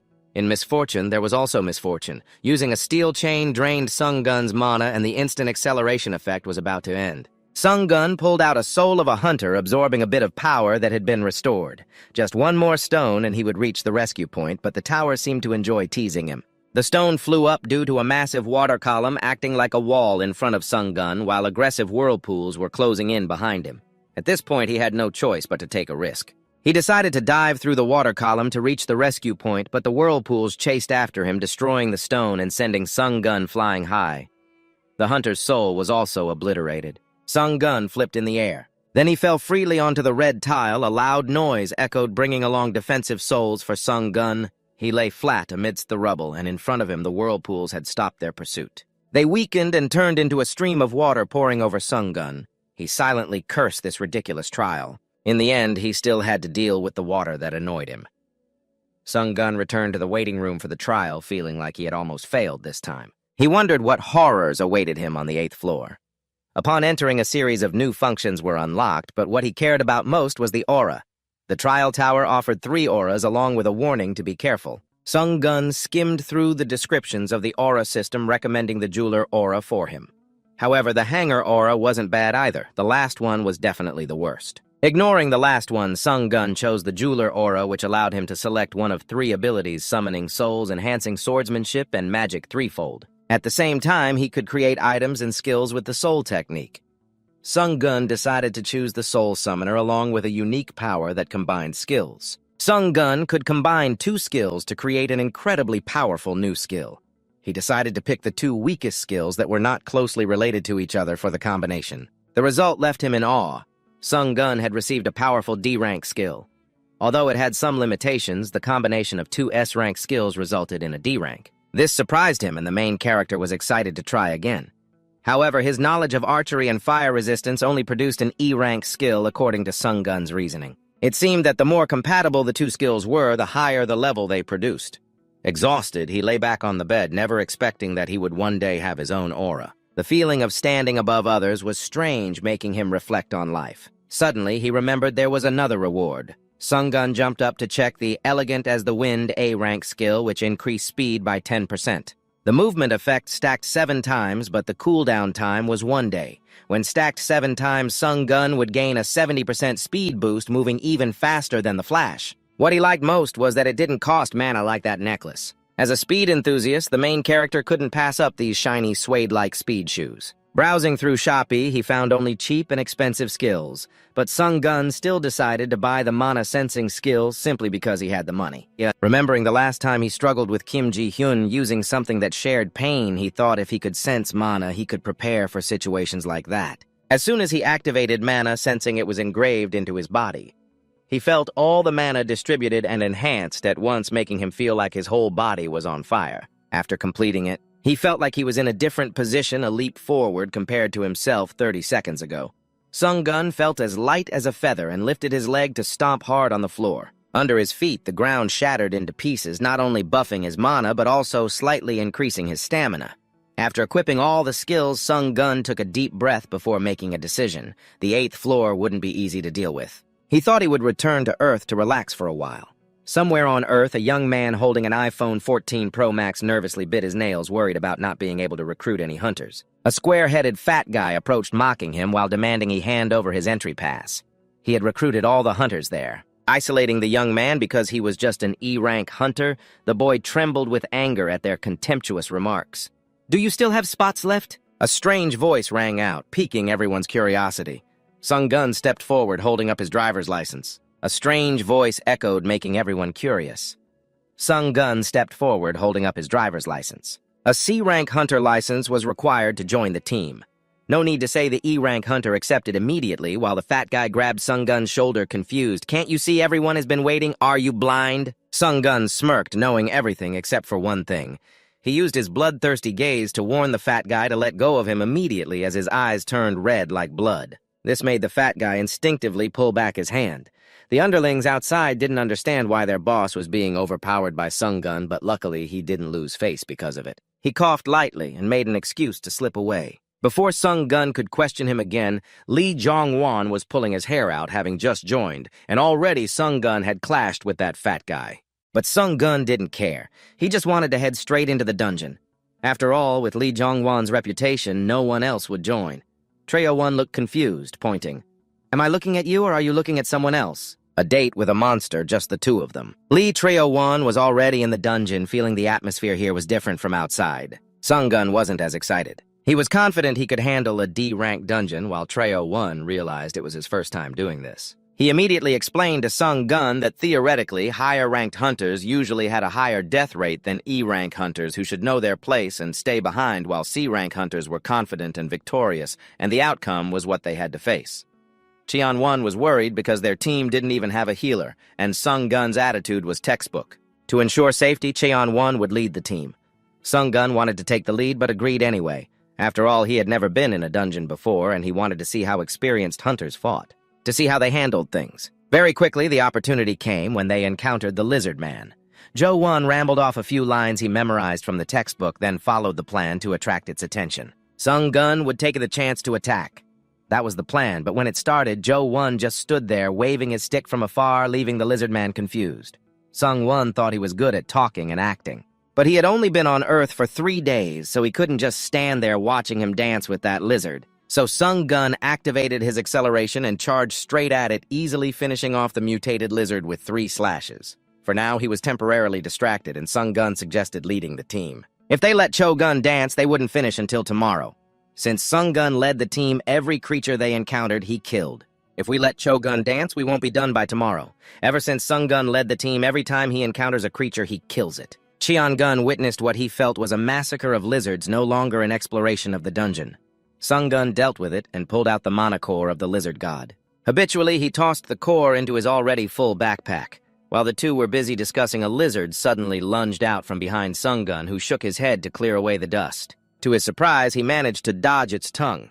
After that, Sung Gun used his multifunctional shield to send the lizard back to its lizard king. He pretended to yawn. Then he absorbed the souls of the lizards. After all, he didn't want his unique skill to be discovered in such a dull way. However, the D-rank monsters on Earth only increased his power by 0.7%. Sung Gun felt a bit disappointed. The two entered the boss room, and Cheon-gun couldn't help but feel excited, even though he was just there to carry items. The Lizard King was already sitting there waiting for Sung Gun to take it down. Shion Gun felt uneasy, wanting to discuss a plan, but with Sung Gun's main character, Aura, charging in, was bound to win. What was the point of a plan? The Lizard King charged, but its speed was surprisingly fast for its massive size, catching Sung Gun off guard. However, he had his own tricks. Sung Gun accelerated and moved behind the Lizard King, but he forgot that it had a tail twice the length of his body. Sung Gun was struck by its tail like a bullwhip, the weight sending him flying. Yongwon panicked, clutching his head and calling out his name in the night, thinking he was done for, but he had used the soul to take the hit instead. The bloodthirsty feeling surged again before such a formidable opponent. Yongwon's heart raced even more than when he touched Krat's hand. Sung Gun glanced at the Lizard King's throne. The stone throne of the Lizard King was cracked, and he had a bad feeling about this. Sure enough, the Lizard King got angry and let out a deafening roar, activating a slow movement skill that felt like chains were tightly binding Sung Gun's limbs. This was the moment for him to unleash his new powerful skill. Luckily, he had greater magic than the Lizard King, so all its effects were nullified against him, leaving the Lizard King wide-eyed in shock. He instinctively broke out in a sweat because he had already used his ultimate move, and from the other side, Yongwon let out a long groan. He didn't have a skill like Sungwon, so now he was tightly bound by several chains. He trembled, calling out for Sungwon, but this caught the Lizard King's attention, and it immediately charged toward Yongwon, wanting to finish him off. Sungwon tried to keep up, but the distance was too great. At that moment, Sung Gun remembered he had a few minions waiting to be summoned. He quickly called forth some skeletons wrapped in scraps of cloth to shield Chuan. They had no endurance and were immediately shattered by the Lizard King's attack, but that was enough time for Sung Gun to elegantly dash in like the wind and take down the Lizard King. The boss was defeated, its soul belonging to Sung Gun, and he also received its skill, the Spirit Eye. Outside the gate, a manager was yawning, waiting impatiently. Normally, after the Pioneer hunting team left the gate, the assault team of the association would enter to defeat the boss, but he was only assigned to follow the Pioneer team. If only he had been assigned to the assault team to take down the boss. He would have received countless rewards, but that was just a dream. Unless the team had an A-rank hunter, they might sweep through once. But just then, Sung Gun's team stepped out, and seeing only the two of them, they guessed this team had only cleared half of the dungeon. They had just come out, but a second later the door turned gray, meaning the dungeon boss had been defeated. The manager hurriedly ran with all his might to the team's location. Sung Gun wanted to confirm the truth. He introduced himself as the team leader of the gate management for the Shin Hunter Association, Ujin Cho-won, guessing he was there to buy ownership of the gate. But that decision had to be made by Sung Gun since he had single-handedly cleared the dungeon. Ujin was astonished, sure that Sung Gun was an A-rank hunter, but Sung Gun didn't care about ranks. He was only interested in what price they would offer him. Ujin pondered and then quoted a figure of 1.2 billion, while at the same time Hyeon was overwhelmed with a pile of documents. After returning from the trial tower, she had become the team leader of the management team for the challengers assigned by her superiors. In short, she needed to find exceptional hunters from the trial tower to create breakthroughs for the hunting community.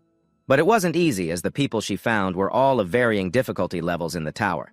Thinking of this, Hyeon remembered Sung Gun, who had the ability to clear the 4th floor of the tower by himself. She regretted not making a proposal to him back then. But just then, Sung Gun sent a message to meet up. No need to say Hyeon felt like she had hit the jackpot. Sung Gun was waiting in a cafe, and Hyeon rushed in, her urgency evident. She immediately knew how much she wanted to see him. As soon as she greeted him, she scolded him for not replying to her messages. Sung Gun apologized and explained that in his mind there were only 2 words, hunter. He didn't think about love at all. The message was about business. Sung Gun contacted her to ask for an introduction to a guild, but he wanted that guild to grant him 3 privileges. 1 was to refuse summons, 2 was not to interfere with his activities in the tower, and 3 was to use the dungeon at any time. After finishing his request, the atmosphere immediately froze. He felt that his demands seemed quite unreasonable, and indeed they were. Hyeon asserted that no